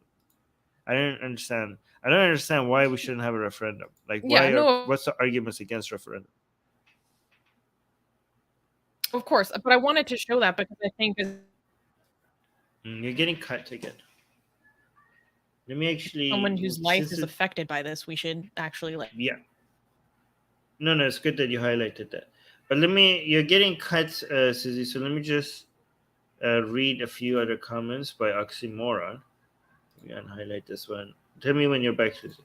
Okay, Oxymoron is saying, if they deserve referendum, so does American states that wished for slavery, so does Ireland. Okay, Oxymoron, I am questioning your critical thinking skills, okay? Just because some things should be up for referendum, that doesn't mean that everything should be up for referendum. Okay, slavery is a basic human rights. That's not up for democratic voting or anything like that. Okay, that's a principle. This is why we support republics, not absolute democracies. Okay, there are some limitations to the rule of the majority. We don't want the tyranny of the majority. Okay, there are certain in liberal democracies, there are certain things that are not up for vote, including slavery. Okay, but I don't know what you mean by Ireland. If you mean a referendum and then seceding, then yeah, that should be up for referendum. Why not? The referendum was promised to a different generation. Okay, and even if it wasn't promised at all, it makes sense for you to have a referendum on Kashmir, even if it was never promised at all.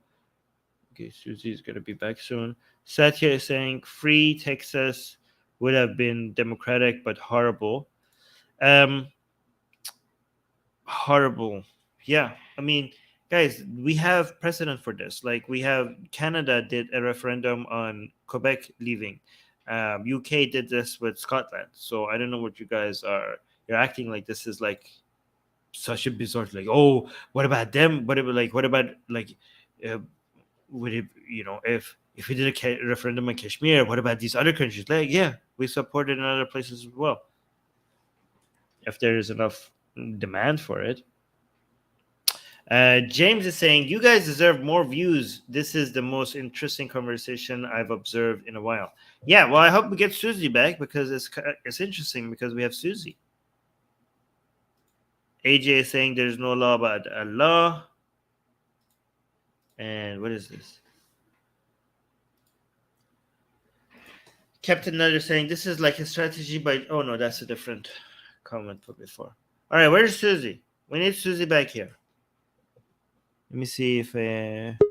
Oh, there we go. Susie's back. Her device is not connected. She's going to connect this one. Let me just see what you guys say.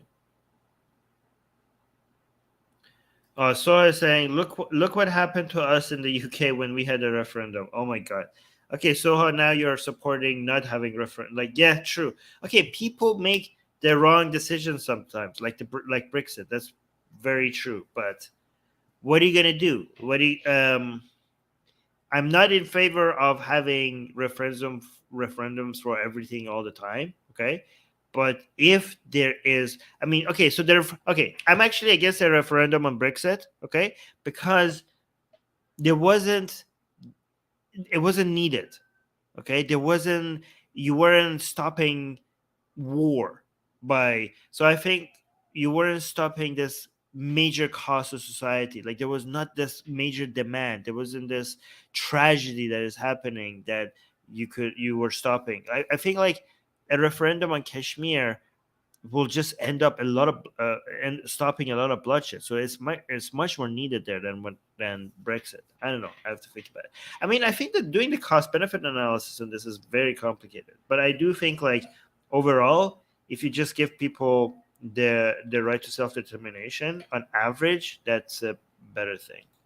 But it has to be through negotiations and both sides agreeing. It can't be just like I'm not in favor of anybody seceding by force. International laws needs to be respected and borders need to be accepted unless there's a mutual agreement on both sides. Yeah, that's why I'm basically against Russia's invasion of Ukraine. Susie, do we have you back? Susie? Okay. Susie? Where's my Susie? Okay, Susie's image quality is low. Susie! Let me actually message her on Facebook. Hello?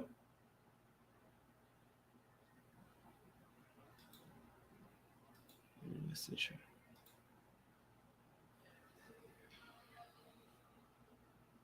Satya saying, damn, Armin, you united the whole Indian left and right in the live chat. How did I do that? Against me? Oh, Susie is messaging it. I'm going to join on my phone. Okay, Susie's going to come back on her phone. Can you please send me the... Oh, shit. She's been asking for the link. There we go. Okay, Susie's going to come on her phone. I'm back a little bit right now. Okay.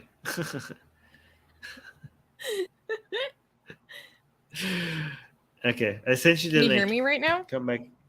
Yeah, I can hear you, but with a delay. So try coming on your phone.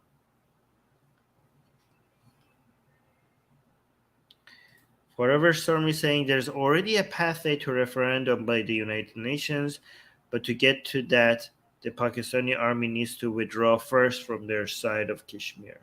Well, that seems inconvenient.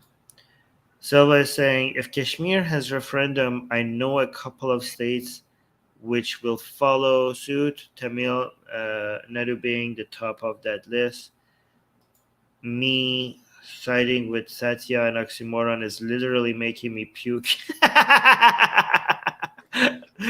Okay, wow, everybody is uniting in the live chat against me. Wow, you're coming up crisp and clean and really seems like pretty good. Do we have audio? Can you hear? I can hear you. Can you hear me? Yes, I can. Yes, I can. I think I managed to unite the live chat against me. Everybody's on your side. They united them towards a common cause. People agree with you. Oh, they do? No, they're disagreeing with me. Yeah. Anyways, either way, they're united, so that's good. Look at this. Look at the love and hate. Look at this. Sheikh Beef is saying me siding with Satya and oxymoron is literally making me puke. And this is comment on Twitch. We have like a Twitch YouTube comment crossing, and Satya is saying the feeling is mutual, bro. Yeah. This is a Hindutva, anti-Hindutva agreeing with. No, you know what I think is funny is that I because of this news story, basically I started looking at pictures of Kashmir, and Kashmir is beautiful. Like I want to go visit Kashmir so badly now. I'm like, is it safe for me? Because this place is stunning. I'm obsessed. It looks like where I grew up. Like I love it. I don't like it when people say this place is beautiful. Because I literally can't find the place. Joy? What? No, because everywhere has like, have you been to this place? It's beautiful. I'm like, yeah, everywhere is beautiful. Like, okay, that's not true. Have you been to the middle of America? It's not beautiful. There's nothing to see.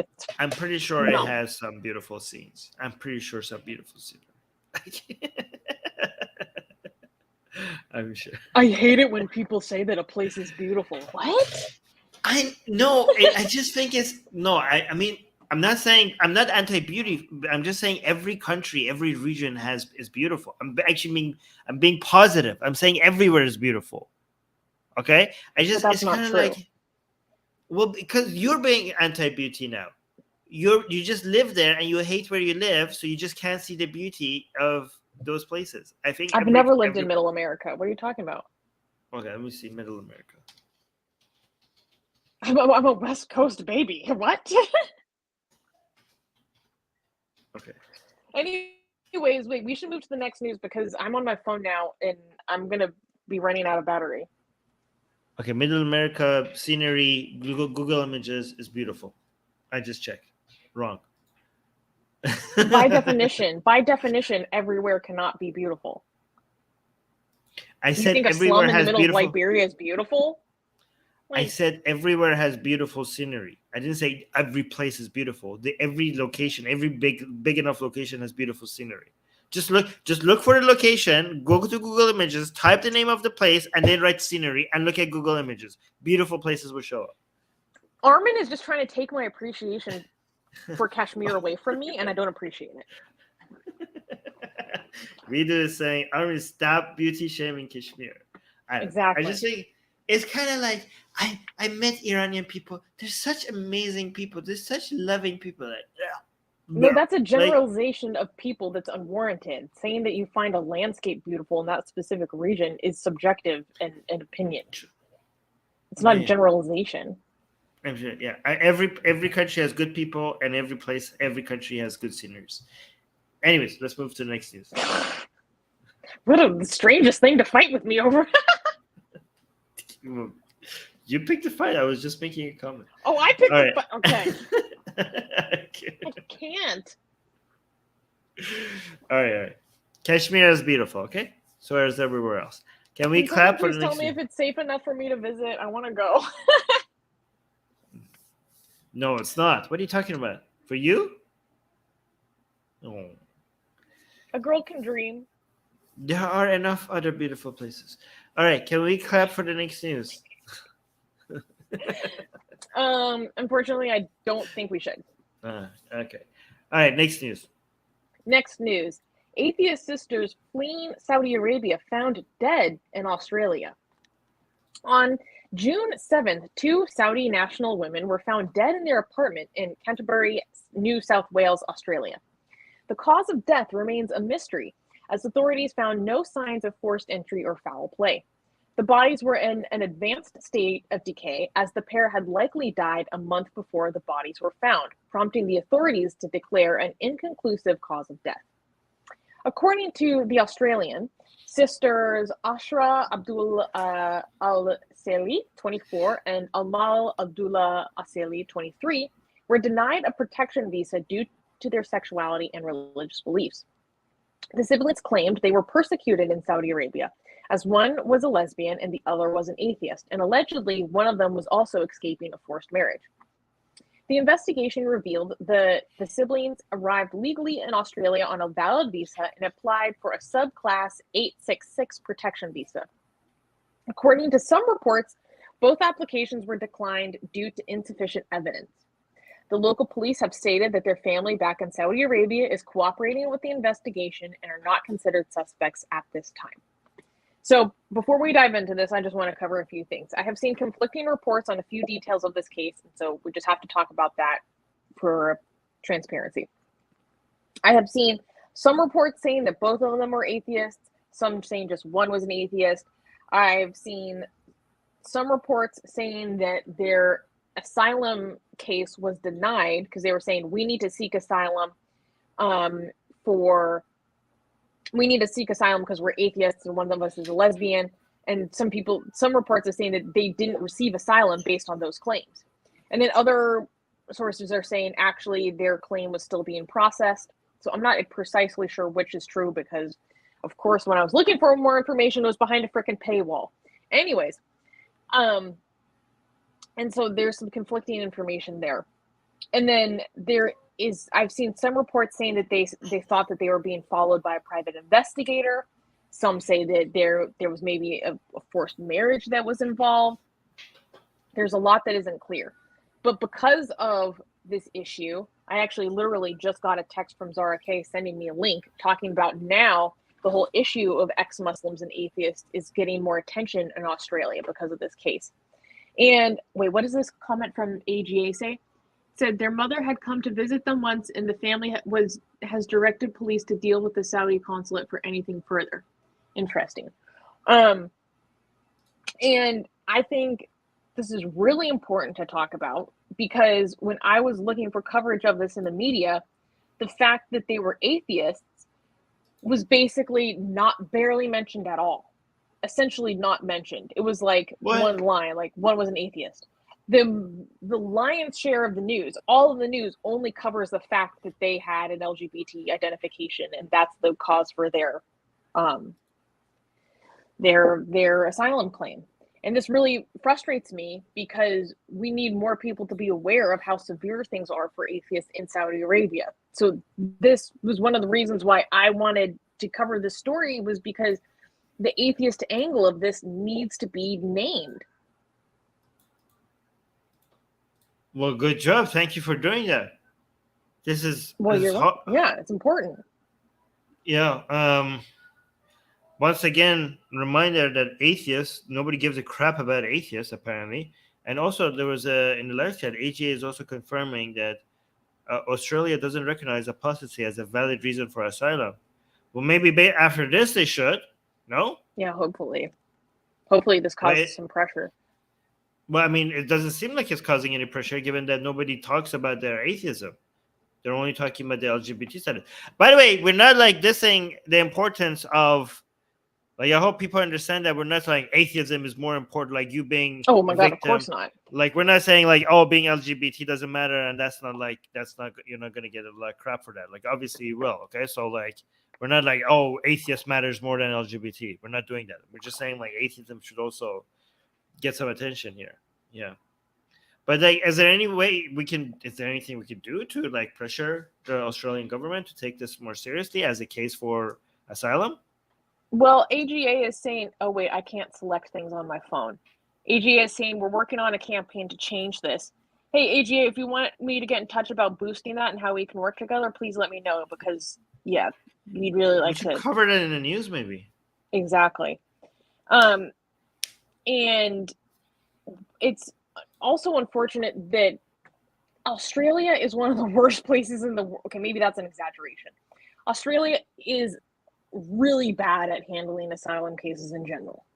Australia is really bad about handling refugees, like horrific. So I think it's really, I don't know why they chose Australia. I don't know how they ended up there, but I think it's a shame because I don't know, maybe it's just wishful thinking, maybe it's speculation, but I think they would have been taken more seriously elsewhere. I can read this comment. Darko is saying, how is the cause of death still unknown though? So at this point, because their bodies were found a month after they died, so it's very difficult to. It is more difficult to establish the cause of death when the bodies are in that state of decay. How was it? How did it take? Where was the body again? Sorry. In their apartment. So what happened? Does it not smell? That's probably, I don't know the details, but that's probably how they were eventually found dead. It's really horrible. It's really horrible. And the thing is, based on reports I was reading, they were extremely reclusive. They didn't like to go outside.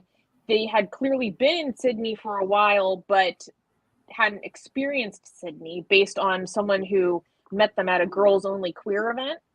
She talked to them and was like, they were very shy. They didn't want to engage in people.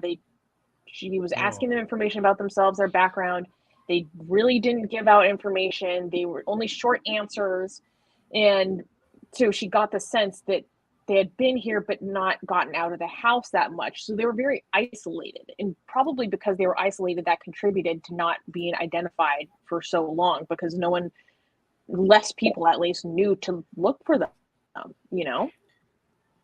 Any ideas of who might be wanting to kill them?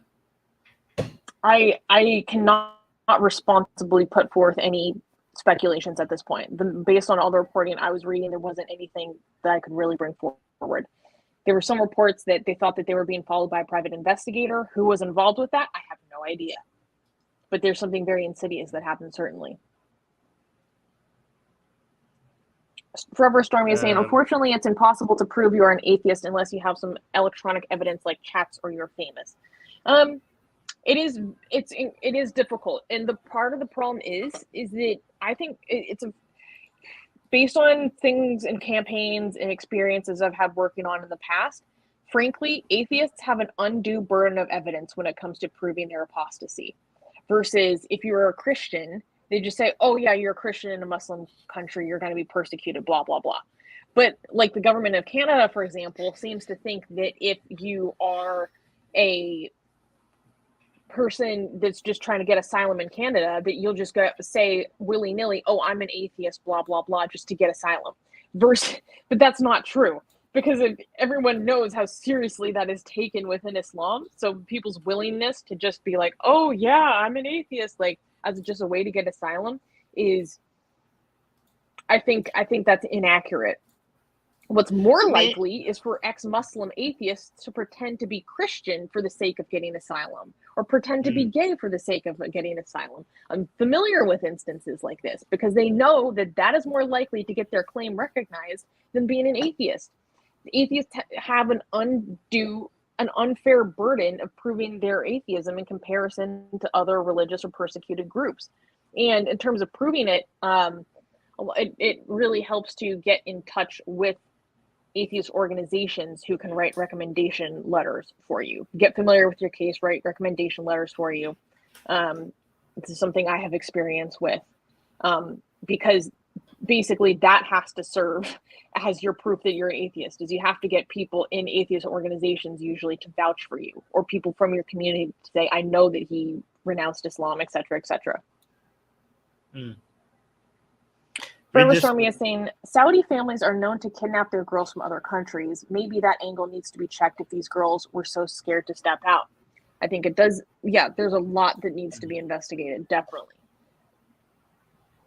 Yes. And it also reminded me a lot of, something I don't remember saying, atheists don't get easy asylum. No, not at all. Not at all. It also reminded me of the case of Rafa Muhammad a lot. You know, how she escaped from her family after leaving them at a vacation on Kuwait. Yeah, you make an interesting point. Like, you should take people who claim to be atheists more seriously, because if they were lying, they would go with something that would be in favor for, like, you would be like, I'd rather lie that I'm a Christian, because that seems to get you a lot more support than atheists, right? I think people are more likely to claim. I think, yeah. So because the accusation that has been said by like Canadian government officials to other people I've worked with is, oh, they could be a Muslim but just lying to say that they're atheists to get asylum, blah blah blah. Do you think a believing Muslim is more likely to say that, oh, I'm gay, give me asylum, or more likely to say I'm atheist, give me asylum, as a lie? Which lie do you think a believing Muslim is more likely to choose? Well, given that there's so much support for the LGBT community and not much for the atheist community, I think LGBT would be the better lie. Would be, yeah. But also from like a Muslim background, I think it's more likely to say that I'm a gay than I'm an apostate. No, it depends. It really depends. Your experience might vary. There's some family members, especially, who are very disgusted by anything, more disgusted by gayness. Depends on the country, depends on your family, depends on your community. It's varied. But the main argument against this is that you guys already accept asylum cases from things that people could be lying about, right? So this is not a unique problem. We understand that, and we're not saying that people don't lie, that they're atheists to get asylum. They definitely do. We have seen it, right? We have seen that some people doing it. We're not saying this doesn't happen. We're just saying this doesn't happen more exclusively to atheists. Yeah, more than the other cases they already accept. Like, you don't accept atheists as a case for asylums, but you accept claims for people being gay or Christian, and they could be lying about that as well. So whatever due process you do to evaluate those, just do the same thing for atheists. Why are atheists uniquely being singled out as people who could be, as claims that people could be lying, right? So yeah. Well, to wrap up this story, I hope that what happened to these sisters is identified. I hope that perpetrators are found, arrested, held accountable, of course. And I hope that this puts more pressure on Australian authorities to actually start working with people on the basis of apostasy. Yeah. It's critical. It's actually against international rights conventions that Australia is a party to. If you do not recognize people as an asylum claim on the basis of their apostasy, that's discrimination on the basis of belief. What? Okay. Interesting. Yeah, because atheism or non-belief is protected as a reason to pursue asylum, because it's, usually they say it used to be just religious language around it, right? But now they say freedom of religion or belief. We fit under or belief. If they fail to fulfill that, that's a dereliction of duty. Guys, if Atheist Republic was a bigger organization, we would be involved in lobbying these things, taking these things to court and stuff like that, right? This is what Atheist Republic was like, ideally could have been, right? So support Atheist Republic to grow. That still is the vision. That's the vision. Yes. So help us get there one day, so we could make, like, kind of like what Freedom from Religion Foundation is doing in the US. We want to do a smaller version of that, but globally, like basically challenging these asylum laws, and also any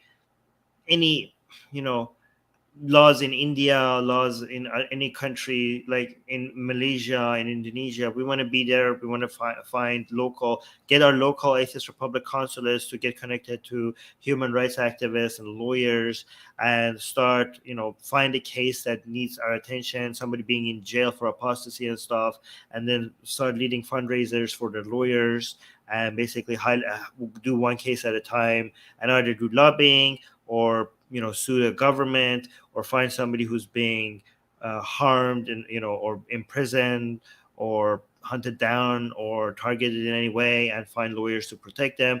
This is the type of activism that if we had the resources, we would have been loved to get to involved in. So if you could support us in any way, please help us, just like liking these videos or like donating anything will maybe one day get us there. So just letting you know what our long-term plans are. Wait, there's a funny comment by Donnie in the chat saying you have to eat a baby to prove your atheism to immigration.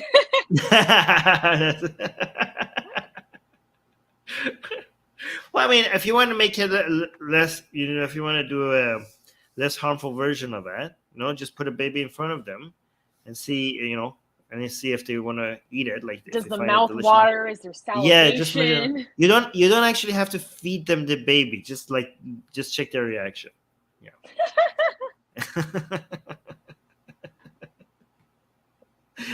Yeah. Are you starting to get hungry?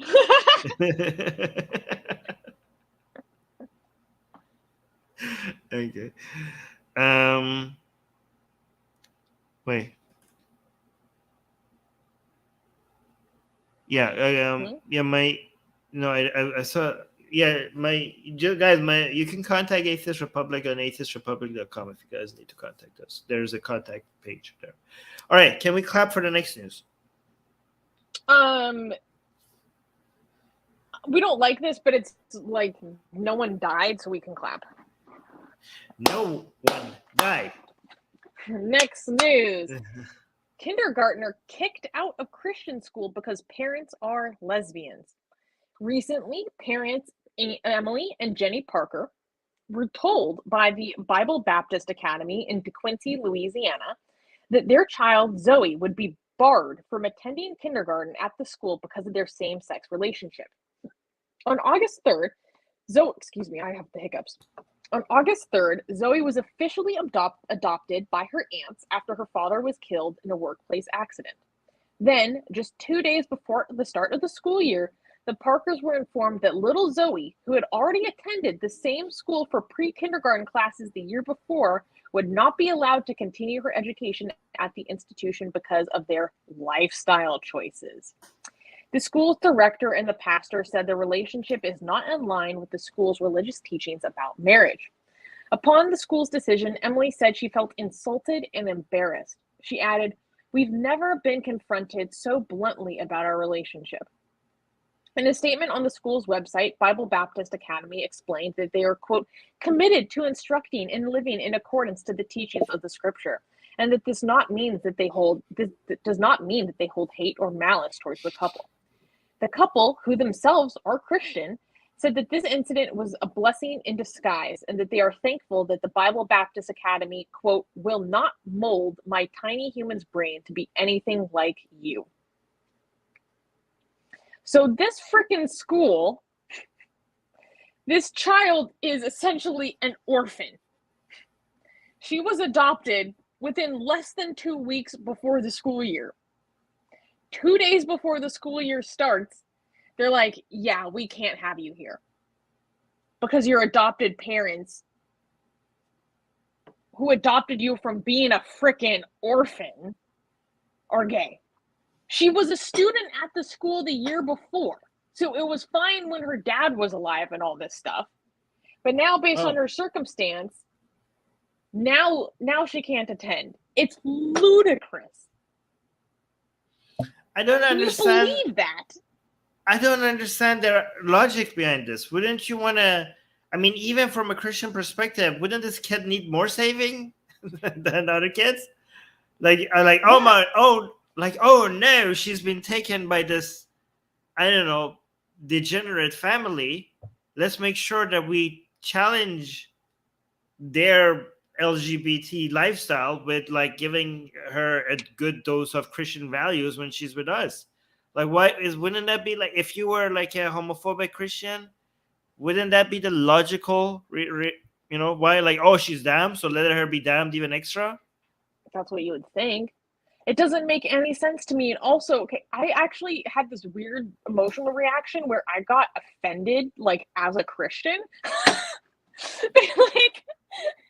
Like, even me, and based on every Christian value I learned throughout my life, this goes against like everything I taught. What happened to the sins? Like, based on the Old Testament, there's like generational curses, right?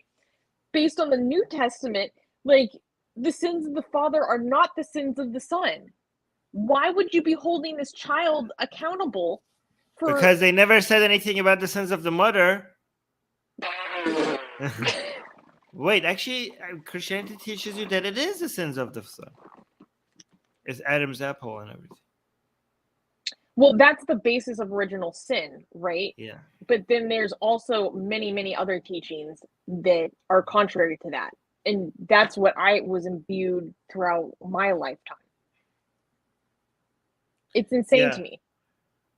But also, how are the? I mean, Christians don't make often logical choices, so I mean, I'm not surprised. Like, it doesn't make any sense, but it also makes sense because it shouldn't make any sense. It's religion. But why are these mothers kind of shocked? Like, this is it's a Bible Baptist academy. Like why are they acting like this? They didn't expect this from such an because they're Christian. Like, their little girl is a Christian. Yeah, but like she but was they a know student how before. Christians I think are. just how blatant it is. It's still shocking. In the post that one of them put on Facebook, she's like, disgusting Southern culture. Like, I mean, I think it's a slap in the face. That's what it is. But like, okay, I'm not saying this should be accepted, but I'm shocked that they're shocked. This is a southern state, and it's literally called a Bible Baptist Academy. Am I like missing something here? Like, isn't this how you expect them to behave? To a certain extent, you're right. I think part of what it is like so apparently they've received an outpouring of support from other Christians in their community. Very quickly, there were numerous other schools that were like, no, we want to take your child in.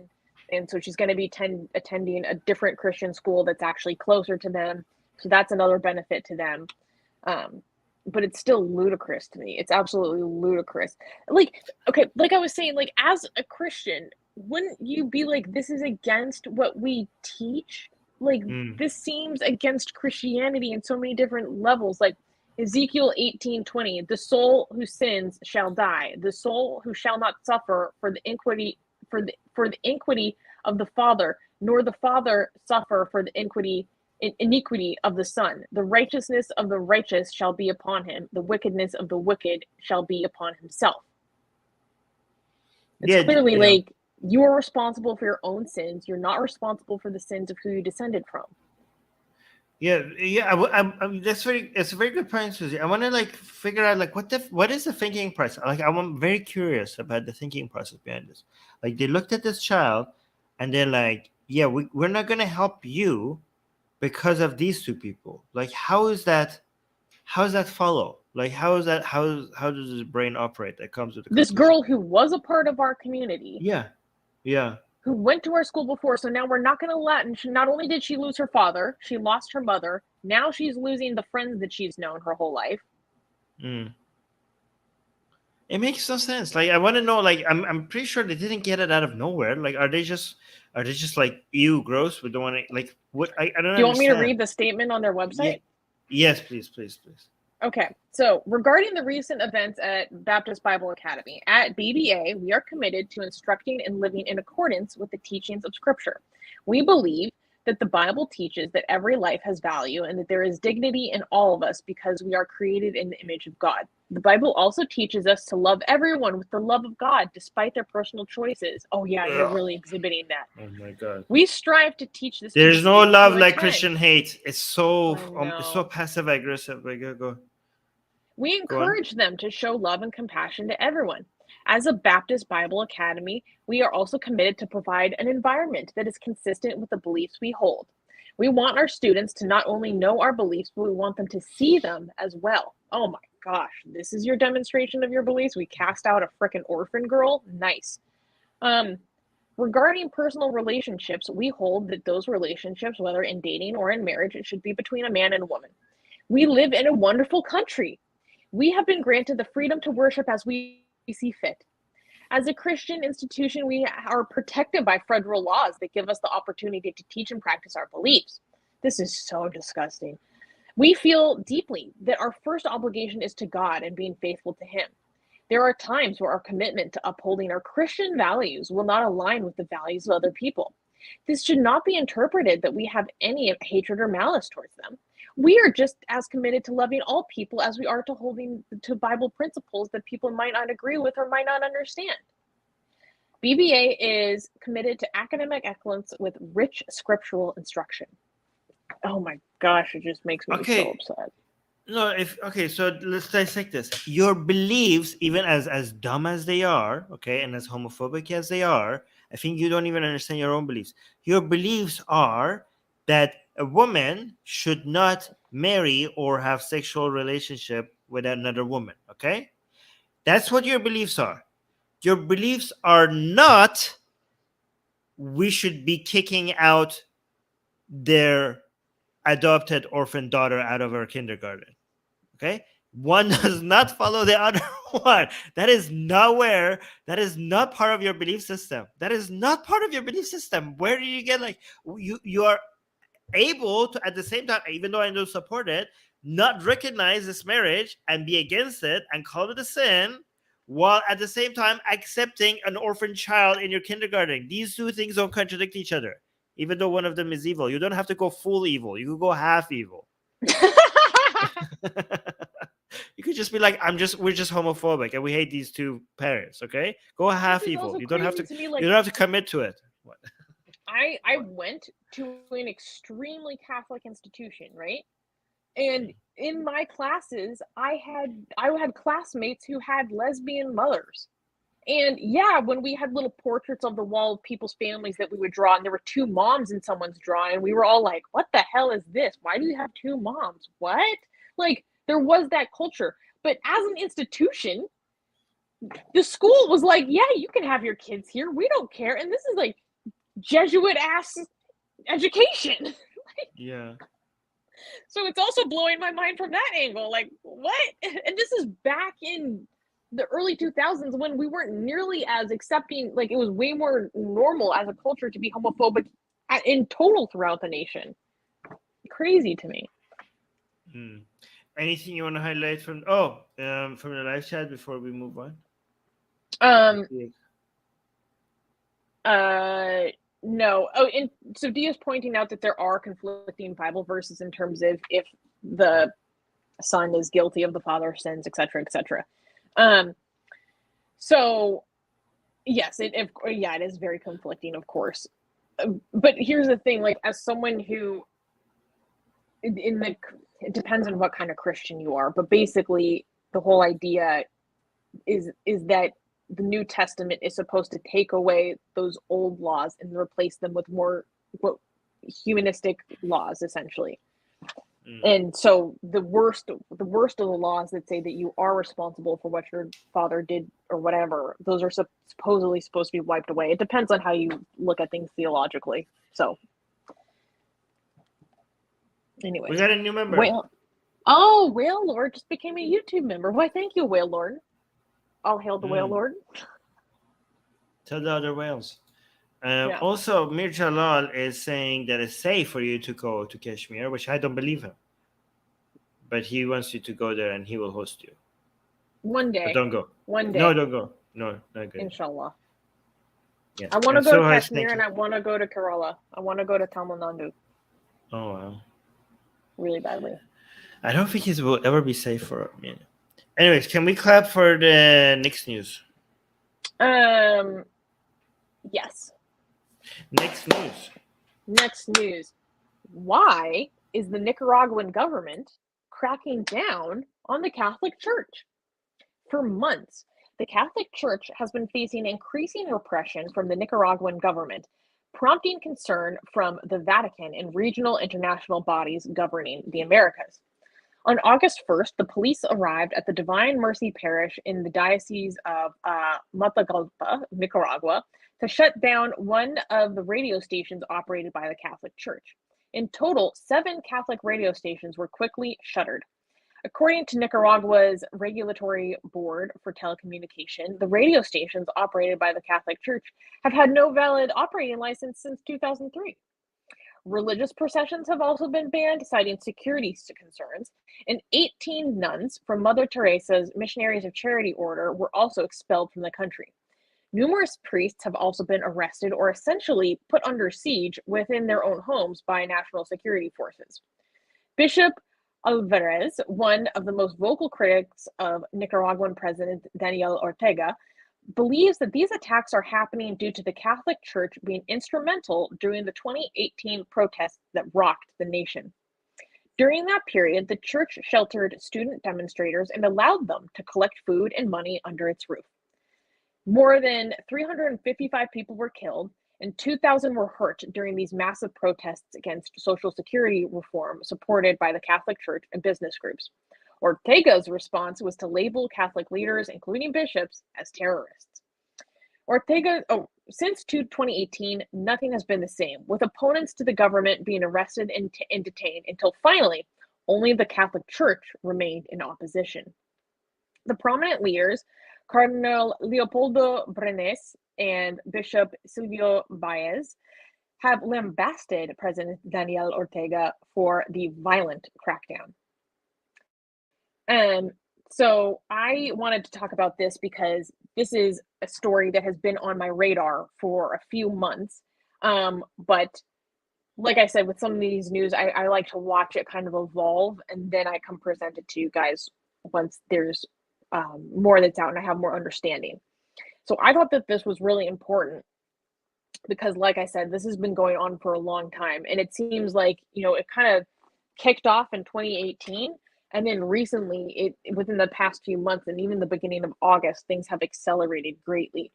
And I thought it was really important to talk about because there's like a weird Marxist contention here. So the president, Daniel Ortega, was a Sandinista rebel leader who helped overthrow the previous government. And the Catholic Church was previously aligned with the past fascist dictatorship until, what was it, like the 80s, 70s, they the Sandinistas started to take off, and then the Catholic Church actually did align with the Sandinistas for a period of time, kind of as a liberatory movement, right?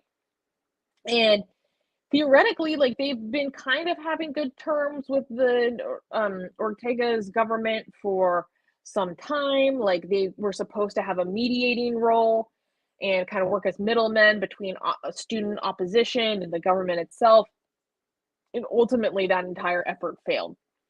And then as Ortega has basically just gone full dictator in the style of the man that he overthrew, like, the people who run against him in elections have become arrested, and dissidents are arrested, going after reporters, etc., etc. And so they were just going through opposition one by one, until finally, like I said, the Catholic Church essentially remains as one of the few oppositional voices in the entire country. And now it falls upon them to speak out for the people, and they're facing a severe crackdown because of it, like house arrests where they're stuck in their house by national security forces. They can't even leave. They don't have, their like electricity is cut off. They're not allowed to go outside to get water. They're like, their food, they're stuck in their homes with their staff. Like, it's getting really crazy. Wow, I didn't notice. I thought somebody in the live chat was joking about this, but then when you explained it, apparently it was real. That was probably those goddamn commies going after religion. Well, here's what is interesting, because so Daniel Ortega, like, he is a Sandinista, right? So, and they are Marxist, but he and his lovely wife, his wife is also the vice president. Just to like give you like, oh, okay, so you and your wife run the country. Okay, cool. And they claim to be Christian, right? And they claim to be talking about, like, oh, it's so good to be a Christian. His wife called the Catholic priests like demon Yankees. She called the Catholic priests demons. I was like, yo. But they claim to be Christian, but they're Marxist. I don't know. There's some Marxists who like try to argue that that's not a contradiction. Whatever. But I thought it was important to talk about because, you know, we've talked about before how Africa like is not covered at all. It turns out Latin America is the least reported on region in the world. And so I thought it was really important to shed some light on this. Well, interesting. Thank you for that. We have people in the live chat celebrating their memberships, milestones. Something I don't remember. Cute.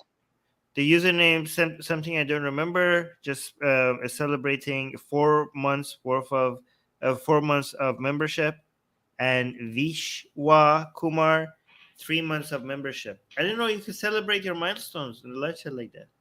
That's pretty cool. That's so cute. Thank you guys. Thank you guys for supporting us for that long. I love this comment from D. Ortega was like, I will ban anyone who is against me, even Jesus. Yeah. No, but I am actually like, it's very interesting to me that people see like religious Marxist people are like, how does that happen? It happens a lot in the Middle East. Like Marxist Muslims are a big thing. In fact, back before the Iranian Revolution, a lot of people thought Islam was very much in line with Marxism. Like they were like, oh, actually, Hussein is like really perfect for advocating for Marxist ideals. Like there were serious scholars that were saying like all of this Marxist or leftist narratives, Islamic symbolism is a perfect vehicle for spreading that. So that was like a thing. Yeah. This is why they say the leftist elites will betray you. God damn. No, actually, this is why a lot of people in Iran are now, you're right, are questioning experts and academics because they have a very bad experience with these so-called liberal academics kind of saying like this Khomeini guy is kind of he might be onto something. He's our Mandela. Like here's our Gandhi. This is our Gandhi. Oh my God. Did you guys, by the way, we have a lot of Indians in live chat. Did you guys know that the understanding was like Khomeini was Iran's Gandhi? That was the understanding. People are like, this is the age of revolutions. Everywhere, like in South Africa, India, United States is going through. Yeah, Latin America, United States was going through Martin Luther King. It's Iran, sir. This is like people's revolution. Like it's working everywhere else. I'm getting stressed out again. Yes. Oh yeah, people didn't know that. People were like, "What?" People thought this is what. Who thought that like was in line with this line of thinking that Khomeini was basically Iran's Gandhi or Mandela? Carter. That's what President Carter thought. Oh God damn it! That's why they kind of supported the revolution. Yeah. Anyways. It's a damn shame. This is why when the Shah got cancer, they were not accepting him anywhere. He was kind of like he was like an ally of the United States, but they wouldn't even let him come to the United States to get operations for a surgery. Oh wow!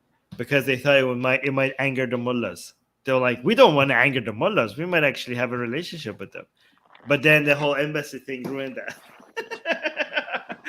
Like the guy that was like doing everything, the guy that was an ally of the United States in the Middle East, like their major ally, right? A major ally of the United States. The Literally guy had placed by the government. No, they were not treating him. They were like, you can't come to the United States to get like treatment for your cancer because the Khomeini, the mullahs might get upset with us. But at that point, the Americans were still hoping that they could have a relationship with the mullahs. This was before the embassy takeover. Anyways, we need to move on. Susie getting stressed out in the corner again. Oh, Oxymoron is saying Gandhi would have been worse if he didn't die. Wow. Oh my God. This is a big claim. Gandhi, oxymoron, is claiming that if Gandhi had stayed alive, he would have been worse than Khomeini. Okay, sure. Okay. Whew. Oh my God! Look at these comments. The far What are right you brain guys- rot. Oh my These god. are like these are the people from India. Guys. We don't have the anti-Gandhi views are coming from our Indian audience. Okay, like this is like I mean, wow. I have my Oxymoron, criticisms of Gandhi, but damn. like Oxymoron is saying Ambedkar believed that too. I don't think that's to that For extent. different reasons than you, oxymoron. Come on, be honest. All right, let's Crap. go. Anyways, Okay. we should move on because my phone is about to die. Okay. Kim Clap. No. Next news. Maldivian ex-Muslim atheist convicted for blasphemy, life under threat. Today, we bring you an important update on the case of Mushtaba, known by his pseudonym Rushdie Russo, the Maldivian atheist prisoner. Mushtaba is a well-known Maldivian activist who speaks up for the right of freedom of belief. In the Maldives, the blasphemy is a crime. Mushtaba has been arrested twice for his outspoken criticism of Islam. He was first arrested in September 2019 when he was accused and detained on suspicion of posting quote-unquote obscene material and insulting Islam. He was jailed for more than 6 months without trial. While he was in prison, he faced inhumane conditions, abuse from officials and other prisoners, and punishment for refusing to fast during Ramadan. He was released in March of 2020, but was again arrested for allegedly, quote, obstructing the course of justice.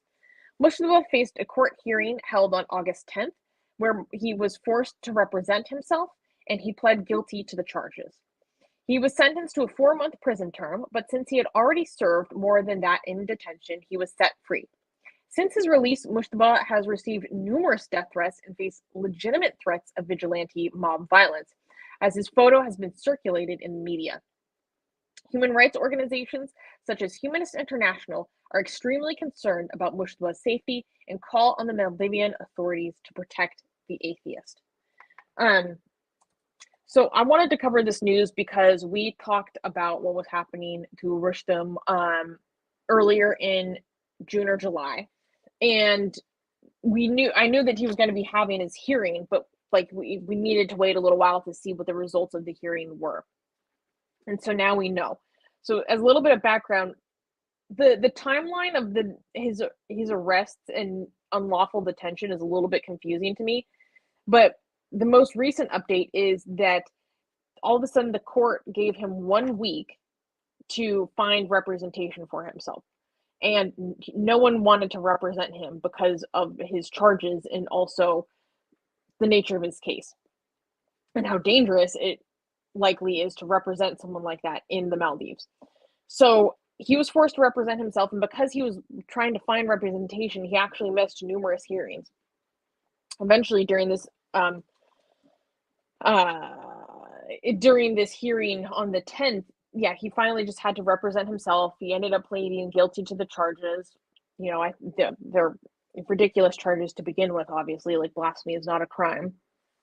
And previously, the prosecutors had said, he had only been detained for 29 days, blah, blah, blah. That wasn't true. He had been unlawfully detained for months. And at this new hearing, the prosecutor was forced to apologize for this false statement because the records from, prison or the detention center clearly show that he has been detained for 6 months.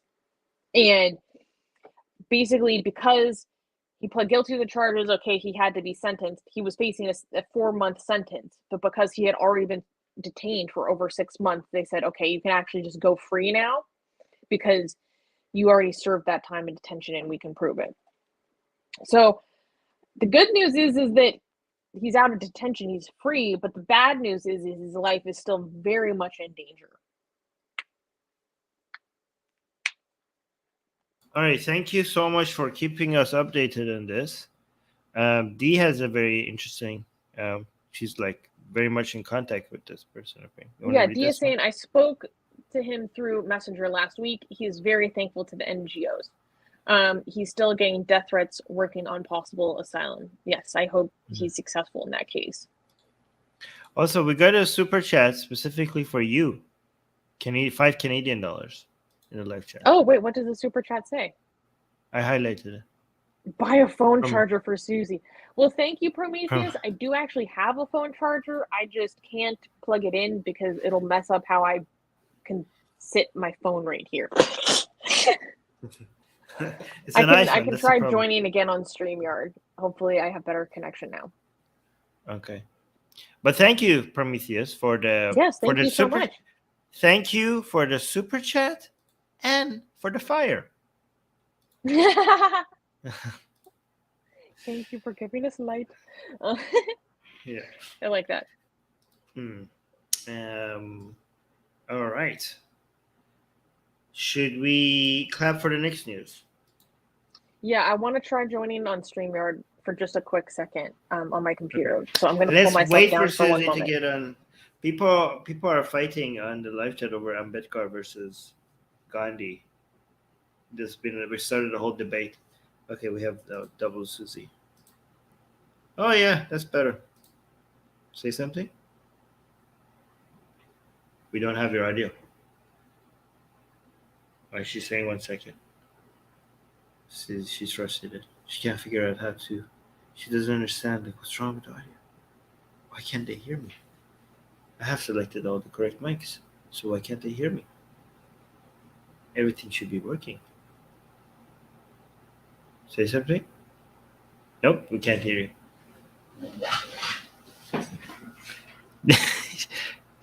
We can't hear her, but she's probably saying this should be working. I don't know what's. Oh, look, it's not. That's the reason why, because it's disconnected. The mic is disconnected. Oh, she's gone. It's both. What? Okay. Are you guys still debating Gandhi versus Ambedkar? Shreya is saying try turning off auto update. Oh, there we go, Susanna. It's not auto update. You can see. Oh, there we go. Am I back? Yes, you're back. There we go, baby. Okay, we got it. You did it. And your connection is fantastic. You're clear, you're crisp, your audio is good, no delays. Let's just hope it lasts. All right. Guys, like Susie, look at our live chat. Like it's filled with members. Like it's all green. It's beautiful. Look at all this green on our side of things. It's completely green. Thank you so much for being members. Like it's like more members than non-members. Amazing. I know, it's Thank you incredible. guys. We should. thank you. I need to check to see how many more emojis we can add now since we got so many new members. Yeah. Mostly All right, thanks to yeah. Darko, like just freaking giving out memberships like he's Oprah. Yeah. And also so many other people gifted. Like yeah, I need to actually have a private discussion with some. Okay. Anyway, so can we clap for the next news? Sure. Next news. U.S. Department of Justice to investigate Southern Baptist sexual abuse. On August 12th, Southern Baptist Convention, or SBC, officials announced that the U.S. Department of Justice would lead an investigation into widespread sexual abuse within the largest Protestant denomination in the United States. The DOJ, Department of Justice, says the probe will include multiple church agencies. This announcement follows a years-long effort from survivors and activists to hold the SBC accountable for shielding abusers and predators within their ranks for decades. It all started to fall apart for the SBC in February of 2019, when a report released by two major newspapers in Texas revealed findings of a year-long study on sexual abuse within Southern Baptist churches. According to the report, over the last 20 years, more than 700 cases of abuse have been filed. Approximately 220 pastors, ministers, youth pastors, Sunday school teachers, deacons, and church volunteers have already been convicted. The church body refused to release its secret database of abusers until last May. The organization had previously claimed in 2008, in regards to tackling abusers, that they could not tell its 47,000 member churches, quote, whom to hire or ordain. Finally, the church reacted by bringing in the Guidepost Solutions independent investigative firm, which released a nearly 300-page, quote-unquote, apocalyptic report earlier this year that church leaders had systematically mishandled claims and mistreated abuse survivors. Law enforcement seems to have taken an interest in this report, with the potential for initiating further prosecutions based on its findings. Amazing. So people are going to go to jail for this? Potentially. So I wanted to talk about this because we talked about this apocalyptic report from the Southern Baptist Church a few months ago. And at the time, when we were digging into what was found, what was uncovered, all this stuff, what you kept on asking was, okay, cool, we found this out. Who's going to jail? Who is getting prosecuted? Blah, blah, blah. And I was like, well, nobody so far. We don't know that so far. Like, we just know that they had these findings, but there hasn't actually been any movement from law enforcement, right? And now it looks like the hammer is starting to drop, and law enforcement, the DOJ, is taking an interest. Now, like I said, there is a potential for initiating further prosecutions. I don't know how likely it is to happen, etc., etc. But based on this bombshell report, suddenly it's prompted movement from the DOJ, which is huge. The largest Protestant denomination in the United States is now being probed by the Department of Justice. If I was being probed by the DOJ, I would be scared shitless. That is not who you want knocking on your front door. Yeah. All we get is just the Indian courts and police. Like step it up. Like, we need to catch up. But oh, you mean of who's knocking on our door? Yeah. Yes. Yeah. So about 220 pastors, ministers, youth pastors, Sunday school teachers, deacons, and church volunteers have already been convicted. 220 been convicted already. So these people have been like molesting, left and right. Like, how much? Like 200. Like, I don't understand. Like, how much? What are the numbers? Like, 220 people have been like. What are the? Are these people who are been covering up, or the people who are actually involved with the sexual abuse? So those are people who are involved with abuse that were actually convicted, and some of them were allowed to continue working within the SBC after being convicted and serving their time. So that's part of the problem. They faced a conviction for these types of crimes, and the church body allowed them to continue to have positions of power within the church, including having access to children. So, but what's huge the problem. What's the rationale behind that? Like, what do you think? Wouldn't you want to, even if you're acting out of your own self-interest, wouldn't you want to like just sacrifice these people so that the whole organization can survive? So part of what this is trying to cover their own ass with liability. So that's why they kept a secret list of abusers for years that they refused to give over until like this year, because of the liability that they would face because of it. Maybe they have some freaking justification. Oh, Christian love, forgiveness. He served his time, blah, blah, blah. Maybe there's an addition of that as well.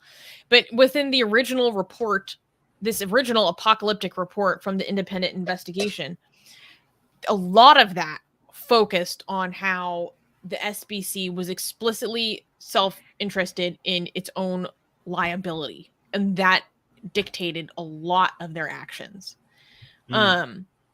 So I think that might be the primary cause. And Dee is bringing up a good point. She's saying, yes, but remember, 700 cases have been filed. So those are convictions. There are hundreds more that have been registered or taken note of within this broader apocalyptic report, right? So that's a huge problem. And that's maybe where there will be a source of more investigation and possible prosecution. by the DOJ. And D, of course, is bringing up another good point. She's saying this is something that the DOJ usually stays out of because the DOJ is a federal body. And so they usually become involved when things become federal crimes, like human trafficking across state lines, that kind of thing. So there are some people that think that the DOJ involvement in this or probe might actually be inappropriate to a certain extent, because these crimes, unless they did actually involve, human trafficking in some form or fraud, for example, they may actually technically have a better local jurisdiction. I don't know how accurate that is legally, but I've seen people expressing that pushback to this. Or maybe they've done something that we don't know that would get the DOJ involved. I just can't still figure out why I go through all these lengths to protect these people when they are bringing out the whole organization. Like, why not just sacrifice them and let them... Yeah, because at first they're covering their own ass in terms of viability and saving face, but ultimately it is going to lead to a situation like this where it brings everything down. Yeah. So you basically... I think you're right. I think it's like short-sighted. Yeah. So first you would think like this would be embarrassing, it would be bad for the church reputation, so let's hide it. But the process of hiding it makes the problem a lot more worse. Like Forever Stormy is saying, I think the cover-up is a bigger issue here than the presence of abusers who happen to be everywhere. Yeah. Exactly. That's my problem. That's what I'm saying. Like they were like trying to cover it up because they thought that having the abusers will make them look bad. That's why they were covering them up. But the cover-up is actually worse than the fact that you have abusers. Because the fact that you have abusers, if you were not taking the side of the abusers, then people wouldn't be holding you responsible. You were like, well, you're against them. You kicked them out. You gave them to the police. But now this is a bigger embarrassment than having abusers because you're on their side. You're on the side of the abusers. Anyways. Yeah. D is saying, I searched for a statement from the Department of Justice on this, but I couldn't find anything. So that's also important to note, that the DOJ has not put out any statement about why they're investigating, what they think is worth investigating within their jurisdiction. They have not said that they are seeking further prosecutions, anything. It has only been the Southern Baptist Convention themselves who have acknowledged that this is happening. But this is like a really important update from the story that we were covering a few months ago. Forever Stormy is saying they can't even pretend to be holier than thou. No, then this is a very good point because it goes against what I'm saying. Okay, because the entire business model is that if you're holy, you're good, right? So the reason why they feel that they need to hide that because that will completely undermine their entire business model if they have abusers, right? So it's more of a revenue, saving strategy. There was something else I wanted to say. Oh, yeah. So this is an interesting point. So the whole, I don't know how to say this the right way. One thing that I was thinking about is that, okay, so the DOJ is raining down upon them for this, right? Like, in a way, does that kind of validate their own effort to save their own skin in terms of liability? Because they've released this huge report and now the DOJ is coming down on them. See what I mean? No. Can you explain? If their lawyers were taking all these actions that we find is immoral for all these years in an effort to protect their own skin, to protect their own liability, and then when finally people push so hard that they do investigate and they do release this independent investigation, and then the DOJ is coming after them potentially for prosecution. Does that not kind of prove the point of the people who are like, we are going to protect our own skin because we have legal liability? See what I mean? So yeah, so this might. I'm not saying it's right, but morally right. But strategically, maybe they had a point. This is why. I'm not excusing them. Let me be clear. I'm not excusing them. What they did was wrong. But okay. You don't want to get accused of being a sympathizer with. Like we'll cover this next time. in the next news, because Susanna was recently accused of being a terrorist sympathizer. So we'll cover that actually. But but you're right. This might be sending the wrong message. They're like, see, this is why we need to hide this stuff, because if when the information comes out, we get the goddamn DOJ on our asses. Like maybe this is what we were afraid of. Okay, so yeah, you're right. Yeah. I've been like, yeah, what are the implications of that? If people are like, oh, if we do our whole investigative report in an effort to bring things to light and heal and be more accountable, all this stuff, and it brings the DOJ on our front door, maybe we shouldn't be doing this kind of thing. Maybe this will disincentivize other congregations from doing things like this. I mean, my answer is that it shouldn't be a choice. Like, yeah, maybe it will disincentivize, like even if you don't have the incentives, the forces should be too great for you to say no. So it shouldn't matter. Your incentives should not matter. Yeah. Like the justice system just needs to come cracking down on your. Yeah. Oh yeah, obviously I'm all for that. Yeah. I'm just saying we shouldn't worry about instead of worrying about what message this sends to them we should make it so that their incentives are irrelevant because they have no other choice. That's what we should be pushing for. Anyways, next news. Yeah, do we have any presentation or anything for this news? Or not really. I mean, we could bring up the OneDrive photos that Babak sent us if we want. No, I'm gonna review. Like, we'll tell people I'm gonna review those with Vario maybe on the English channel because he was really. That's so much fun. Okay, wait, we need to clap. We need to do the next segment. All right, next news. Next news. Spilling the tea. Wait, let me get my tea. Spilling the tea on Celebrating Dissent 2022. So tell people who don't know, me and Susanna spoke at this event organized by ex-Muslims of the Council of Ex-Muslims of Britain and a whole bunch of other Free organizations. Free Thought Lebanon, and which Mariam Ramazi, and Richard Dawkins was speaking at that event. Me and Susanna had our own panels, and it was a roller coaster, right? So what were the highlights? It was a roller coaster. We're gonna review some of these videos with you guys. We have to first organize the files, upload them, and I think we're gonna bring a guest on. There was like a lot of drama. There was a lot of Susanna was called a terrorist sympathizer in front of everybody, in front of Dawkins. So how does it feel to be a terrorist sympathizer, Susanna? Apparently, you guys, I support the Taliban. I don't even know where to start. Dia saying, finally, I have been waiting for this. So, Armin, last time we had the Q&A, you were saying maybe for the Q&A this coming week, we should do a deep dive into Celebrating Dissent instead of our normal format. Can we?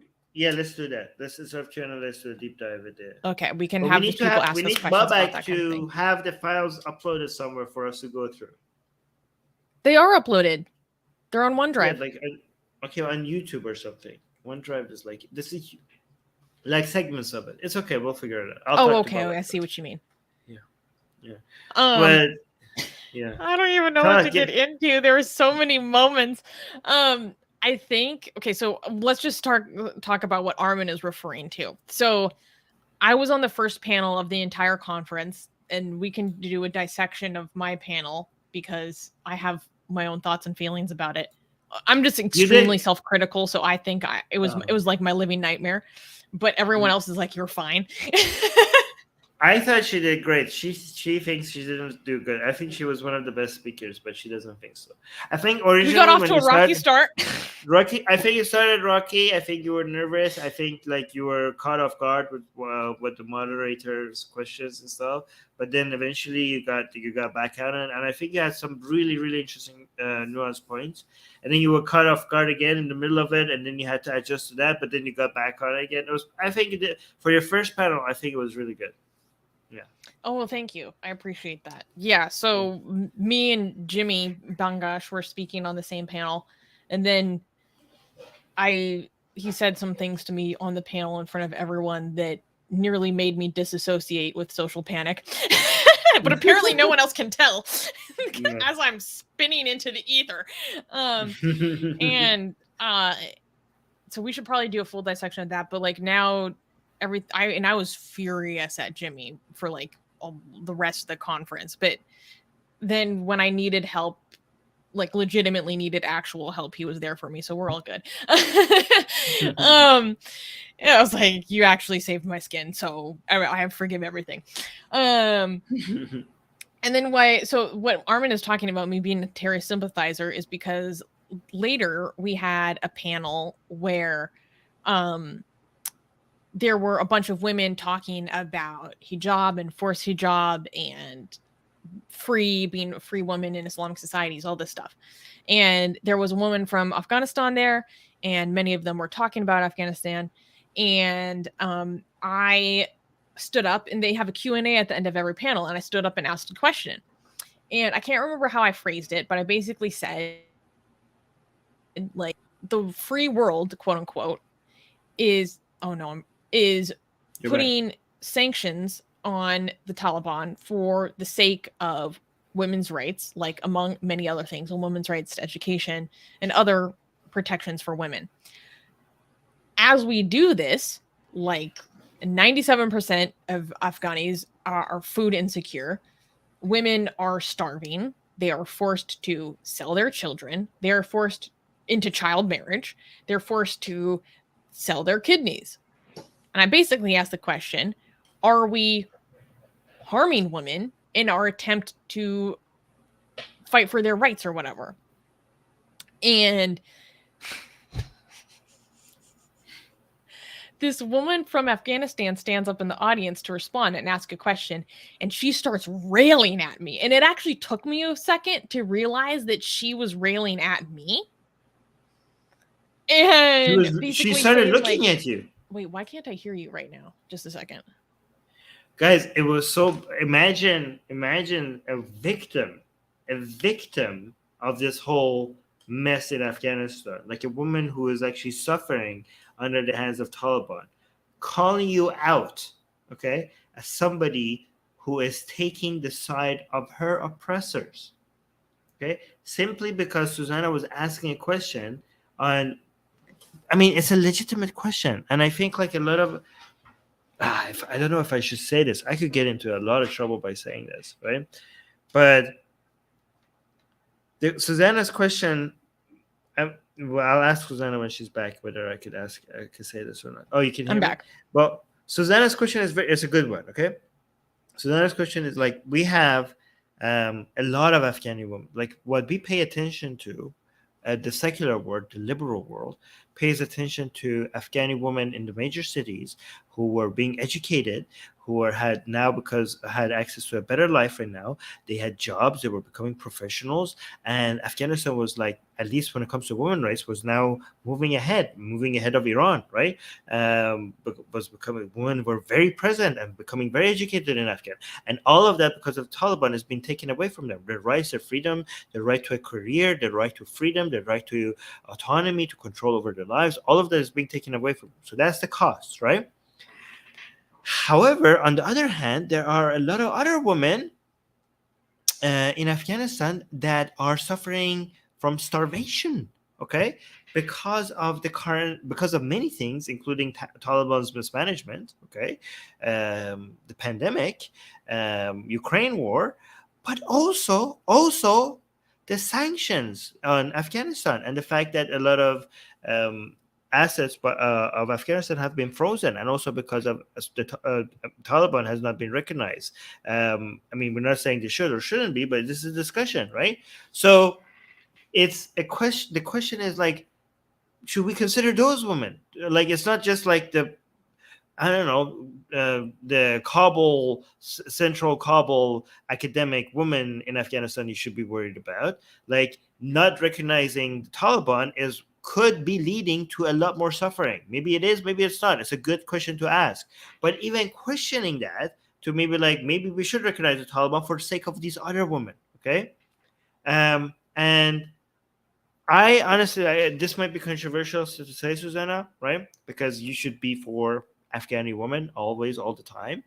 But I think some of these Afghani women who are like thinking everything is about education and not being covered up, they are actually betraying other Afghani women who want to have food, who want to make sure that their bombs are not being dropped on their heads. Okay? Who don't want to have to sell their children or sell their own organs. Yeah. I mean, you can't ignore those other women. Okay? They are women as well. They are all Afghani women as well. And I think it was very unfair. All Afghans, really. Yeah, all Afghans. But I'm saying if you want to focus, if you're only focusing on women, well, these are women. I'm not just like, they're men too. But I mean, they have women as the ones that are not, they're suffering from poverty because of these policies. They have women among them as well. I mean, I've been told. I don't know. I think half of them are women. Okay, so, so what? You seem frustrated. What is it? Oh no, I'm not frustrated. No. I'm just like remembering. Yeah, no, but then she's like, then they're pointing at Susanna and like, you don't need to speak for Afghani women. And they're accusing her and saying like the Afghani women who are risking their lives, like she's claiming that they would rather go hungry. I'm like, fuck you. All of them? Who are you? Like, you think because you are an Afghani woman, you get to speak on behalf of all of Afghani women? They're all like, you're saying like, go ask, she says, go ask Afghani women. I'm like, no, you go ask Afghani women, because you seem to not understand that some of them don't want this. Yes, there are some of them that are risking their lives that would rather die than live under the Taliban, but you can't use those as examples and then attribute it to all of Afghani women. So even though you are an Afghani woman, you shouldn't tell Susanna. Susanna actually has a more realistic perspective of our Afghani woman than you do. She shouldn't be talking to Afghani women. You should go back and talk to Afghani women.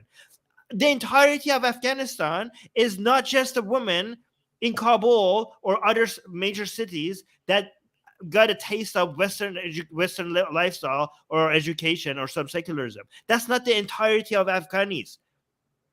You are, even though you're from Afghanistan, you're living in a bubble. You're living in your own centralized liberal bubble in Kabul or somewhere else, that you think this is the entirety of the perspective of Afghani women. Susanna's perspective, she's not a terrorist sympathizer. She's an Afghani woman, an Afghani people sympathizer. You seem to not understand that. You are actually very selfish. You are a selfish one. You are thinking that your priorities is everyone else's priorities. Again, it is a tragedy that Afghani women can't get educated right now. It is a tragedy that they don't get to choose what they wear, okay? But there are also other things that we have to take into account. And even if it's worth the cost, even if you think all this mass poverty that is Afghanistan is going to be inflicted by, it's worth the cost because that's the cost of liberalism. This is a worthy discussion to have. This is a worthy discussion to have, to see whether it's worth the cost. Just because somebody's asking that doesn't mean that they're taking the side of Taliban. It's such a pathetic brain-dead pushback. Like, and it's so hard because you are asking a challenging you are asking the only good question, okay? And if someone asked me that question, to be fair, I wouldn't know how to respond. Yeah, but then imagine being in Susanna's position, somebody in the audience from Afghanistan wearing traditional Afghan clothes, okay, and crying about their situation. I'm pointing out Susanna. Basically saying, I can't remember exactly what she said, but she was basically expressing like, I'm so disgusted to see like these women from America saying this, like betraying us like this. And I was like, whoa. And that's when I realized that she was railing against me, and everyone in the audience was like, I'm like, oh my God, what just happened? This woman for America understands what the plight of Afghani women more than that Afghani woman herself, even though she might have like been oppressed by Taliban and she's seen the worst. Susanna understands the situation more than her, even though you're wearing traditional Afghan costume and you come from you've been oppressed by Taliban. I'm sorry, all that oppression hasn't actually made you very smart. Okay. Oh, you know, yeah, I'm being honest here. That gets us in trouble. I'm like, you don't have the right perspective. You're very narrow-minded. You look at your own personal experience, and you try to come up with a collective like solution to everything, which is like brain dead. Yeah. Forever Stormy is saying, I think for Afghan women, this is too raw, and in anything, no matter how nuanced, that gives the Taliban regime any concession is seen as sacrilege. And that's what I can appreciate. Like, I actually have a lot of empathy for her, because there was also, frankly, like some language barrier. And so, and I'm asking like an extremely difficult question that is morally very difficult, and also just policy wise very difficult. And so I have a lot of empathy for how emotionally that would make someone feel. I don't have anything against her personally or anything. And then after she said that, I like took the mic and I was like, I just want to say, like, fuck the Taliban. Like, I think I was misunderstood. I think it's really difficult. Like, if I was in the position of an Afghan woman and I had to make the choice, and it's a brutal choice between feeding my family and selling one of my daughters into a child marriage and my right to education, I would throw away my right to education in a heartbeat. Yeah. I would do anything to protect my children from that. Anything. And there are counter examples. There are examples of people who would rather give up everything for liberty. But you can't act like, if that's you, say that's me. Don't say that's the entirety of Afghani women. Don't act like you, because you are one of those Afghani women, that means that that's everyone's priority. Like even here, even in our live chat. Again, starting with the trust me. Again, people, when somebody says trust me, no, this person's being sarcastic. Okay, well, good. Then don't trust it. How do you know that? How can you tell? Because they were like, based on what they were saying earlier. Because Cosmic Heathen is saying she used the trust me, bro card. Trust me, bro. Afghan women would better starve themselves than wearing burqa all the time. Okay, good. So good thing, because I was gonna unleash hell upon you. Like, I was ready. Good thing Susanna is here, because I was about to. You have no idea. Much like how hell was unleashed upon me based on understanding, Cosmic Heathen was about to get it. I saw red when I saw this comment. I'm like, here's a prime example of what I'm talking about right here. But guys, make sure if you're being sarcastic, please put it like a symbol or something. It tongues out like or a /S or something. How am I supposed to know that it's sarcastic? So Cosmic Heathen is saying, trust me, Afghan women would better start themselves than wearing a burqa all the time. But that was the point that the person on the panelist made. She came to She actually did say that. You're being sarcastic. This is exactly what she said. Like, we will show you the clips. Like, she was telling Susanna, like, no, you don't understand. Go ask Afghani women. They would rather die.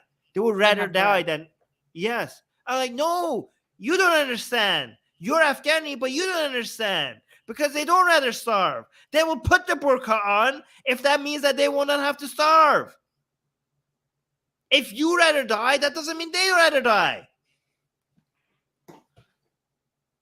Yeah, it was wild. I know, and then at first I was like really uncomfortable, and I have severe social anxiety.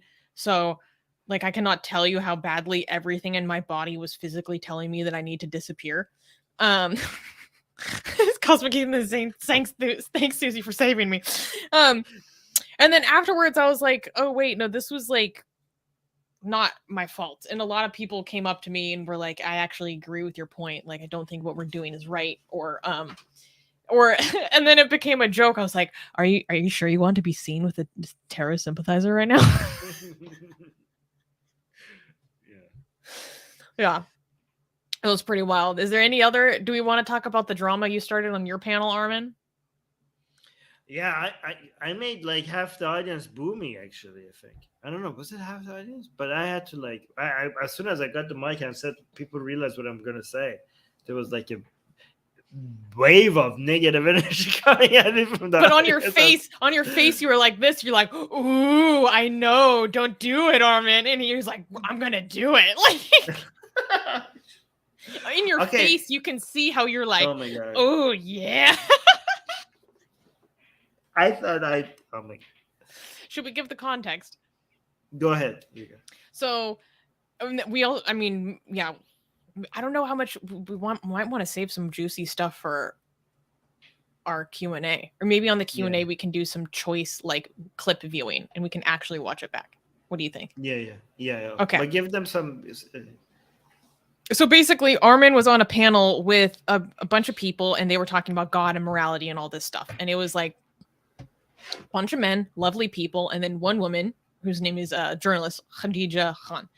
And then so it was the Q&A portion, and all of a sudden, this person stands up in the audience who happens to actually be another speaker, and says, I'm paraphrasing, like, I just want to say that even in the secular movement, like, the patriarchy is still alive and you're not letting her talk at all, and this is like male dominance and all this stuff. And everyone in the audience, like, at least where I was sitting, because we in the front row, we were looking at each other, we're like, what the fuck? Patriarchy, what? And then it just derails, everything derails. Wait, it didn't derail until it didn't derail because other people were like completely submitting to this claim. I mean, I was waiting for the mic until nothing happened. Not until everyone. The mic got. Well, okay, you tell it as you remember. No, so like she said it, and then people just went with it, and were like, and nobody responded to that, and I was just waiting for the mic so I could respond to that. Then as soon as I got the mic and people realized that I'm going to push back on this patriarchy claim. No, it's not just unleash. You were about to unload. No, but the audience were like, and just like trying to make me not respond. I want to rewatch this video, but I think groundswell of. Yeah, but I think the audience were trying to convince me to just let it go. Okay, because this is a very, very feminist audience, okay?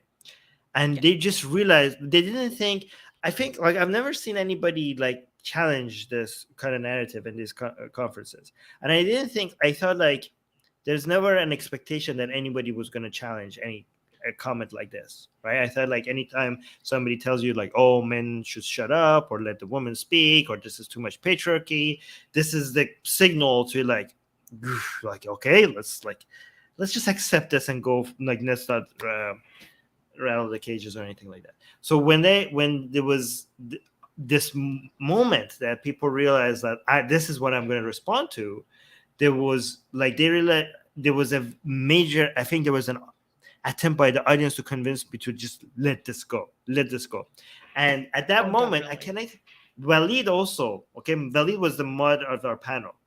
And I think he could have decided to shut this down, and because I was the entire time during the panel, you could see that I'm always looking at Walid because he's like the moderator, and I'm also like trying to get signals from him whether it's okay for me to say something or continue or not. So he had the power to shut me down, and he decided to not shut me down. Okay, he decided to let me go. So he was like, do it, my son. Okay, so the first thing I said is like, I responded to the booing and like all the pushback. I was like, oh no, a man is going to be speaking about feminism. So, and I think in hindsight, people were like, oh no. I think like that made things a lot worse. So because I'm like, I'm not gonna back down. I'm gonna double down. Oh my god, we should watch that clip, okay? And I basically compared their patriarchy claims to God, because it's like a patriarchy of the gaps. Basically, everything they can is explained by patriarchy. All the problems are being explained by, just like God is just filling the gap of things that we can't explain. The God did it. They're basically, what they're doing is explaining everything with patriarchy. And I was very careful to mention that not all, okay? Even though people were like, oh, this is, you don't understand feminism. I'm like, I specifically said some feminists, okay? Not all feminists. Right? But also, Khadija herself on the panel, who was the woman on our panel, she also said, like, this is not, like, this was, she feels like she wasn't, her right, like, wasn't taken, her speaking time wasn't taken away from her. Guys, like, go back and look at the video. Every single time she requested the mic, Because even they were if sitting next to each other, Armin and Khajiit. I were was sitting right next to her, okay? There was a time before this claim of patriarchy was being made. I really wanted to say something, okay? And she said, can I have the mic? And against my self-interest, which is hard for me to do, because I noticed that she hadn't been speaking for a while. I was like, I gave her the mic, okay? So, and I don't do that usually, okay? I was like, it's my turn. So I was like, it was... But after that, they're telling like, "Oh, you don't let her speak." They claim that I took the mic away from her. I specifically remember that it was the opposite. I had the mic. I wanted to say something, and she requested the mic, and I gave it to her. And I'm still being called like we're taking speaking time away from her, and it's a patriarchy. Like maybe I'm misremembering things. Maybe this is false memory. So we will rewatch everything that happened and the pushback and what I said because and we'll see what happens. But also, I'm not gonna go into more. We'll watch this together and we'll see what happens. Oh my gosh, it was delicious. And then there was even more pushback saying I need to say what real feminism is. And then Miriam said this is why we don't have too many men on a panel. And the thing is, it had nothing to do with there being too many men on the panel. There was supposed to be 2 other women on the panel, but they couldn't make it. So this isn't a result of the underrepresentation of women. This is because the women who were supposed to be there dropped out. Yeah. Well, I mean, I have something to say. Never mind. I'm not going to say more because I could get in trouble. I was going to say something. In general, we should also, when we do a full deep dive, we need to talk about the turfy aspect of this conference. Wait, I don't know if TERF people like to be called TERF. Is that like an insulting term? They consider it a slur, but just for the sake of people more quickly understanding what kind of position I'm talking about, I use the term. What do they prefer to be called? I don't know, radical feminists, maybe? No, real feminists. I think they would like to be called probably. Yeah, okay. I don't know. What do TERFs like to be called? We have to figure out because I think most feminists in that conference were what other people call them TERFs, right? So we want to make sure that we don't want to refer to them as TERF if they hate being called TERFs. I don't know. They do think it is a slur. Okay, so we should figure out. We should say what some people refer to as TERF. How about that? Okay. Yeah. It's by the way, the easiest way to explain. Oh, I remember. Yeah. I remember some Jimmy was making fun of me for saying not all. Okay, and I'm like. Apparently, I need to say it even more because on this panel, even though when I said like not all feminists, this is how some feminists take it this far, the pushback against me from the audience was that I don't understand how nuanced feminism is, and this is not what if I studied feminism, I would understand that they don't. What I'm saying is not feminism is a lot more complicated and nuanced than this. I'm like I did not even after I said this is not what all feminists say. Okay, there are specific people within feminism. So it is justified for me to keep saying not all because it's apparently I should have said even more, not less. So there you go. Mm-hmm. Yeah. Armin, I have a question. Besides the speakers and the panels and blah blah blah, what is your favorite memory from the conference? My favorite memory from the conference is how many times I was name dropped on panels that I wasn't on. That's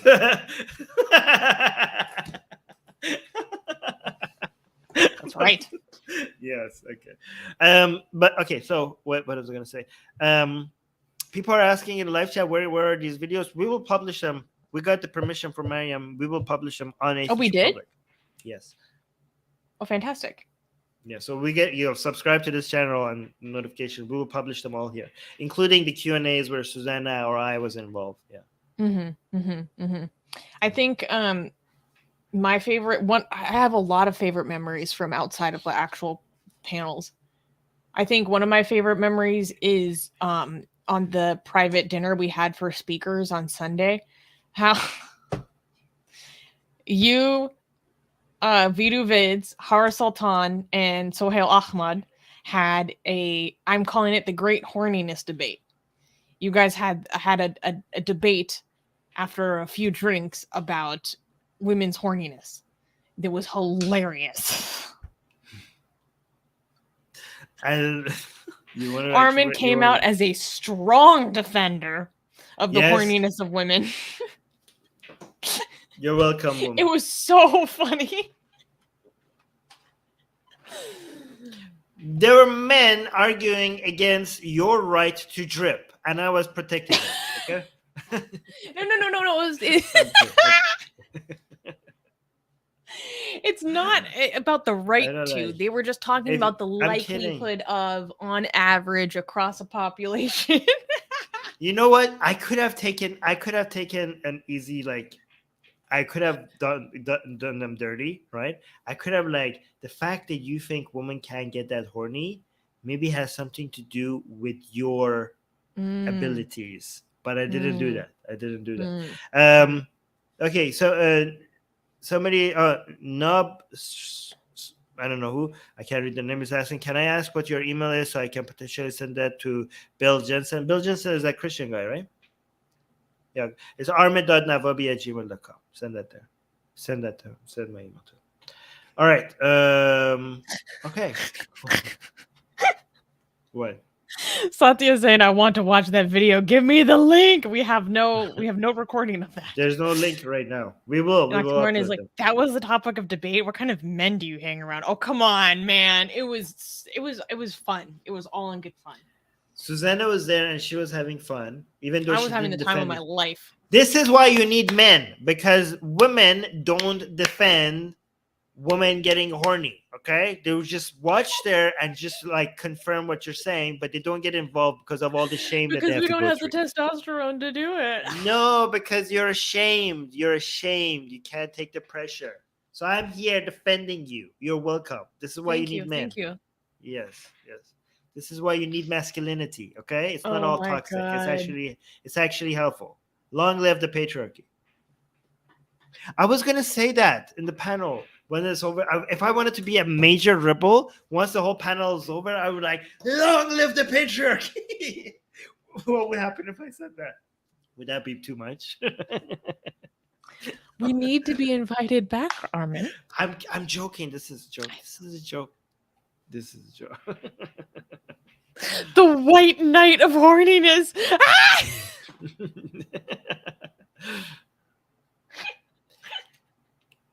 Armin, Satya is saying Armin is mansplaining Susanna. Well, women need that. I don't know if you guys understand. they need it. Oh my gosh, we should also talk about this is why men make the best feminists, because women can't defend themselves. Yeah. What? Yeah. Oh, in general, I think that the radical feminists at this conference were some of the most sexist people I've ever met. Yeah. Hashtag the right to drip. Hashtag the right to be horny. Thank you, Suha. Yes, thank you. We gotta get these hashtags running.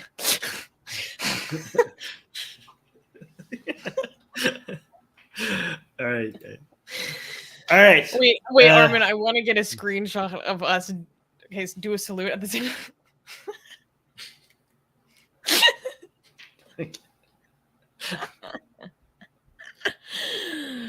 Oh my god. Okay. Yeah, so this coming week we will give you more juicy behind the scenes moments from the conference, this time with videos. Yes. We'll go and video evidence. Video evidence. Yes. In general, it was definitely an emotional roller coaster, but I had the time of my life, and I cannot wait until next year already. Yes. And guys, we might potentially do an event ourselves. I mean, not potentially. We will do it. We will do an event on March 23rd in LA, right? Atheist Day LA event. Okay, guys, if you can help us out with making this event easy in LA, contact us. Where should I contact us? Like, we should actually. If you would like to help us put on Atheist Republic, put on an event in LA for Atheist Day, which is March 23rd, 2023, please email me at Susanna, spelled Susanna, at atheistrepublic.com. Yeah, this is what it's spelled right here. Okay. Yes, please email Susanna and help us figure out venues, speakers, I don't know, management, contacts, anything like a coverage of it, sponsors, how to sell tickets, all of that stuff. If you could reach out to Susanna and help us out, especially if you're in LA, especially if you have experience with event management, especially if you know people who have any connections or have experience like that, please contact us and let us know. We're trying to set this up very fast because it's coming up soon. Yes. All right. We're gonna go. Me and Susanna and exercise our right to be horny, and you go do the same thing.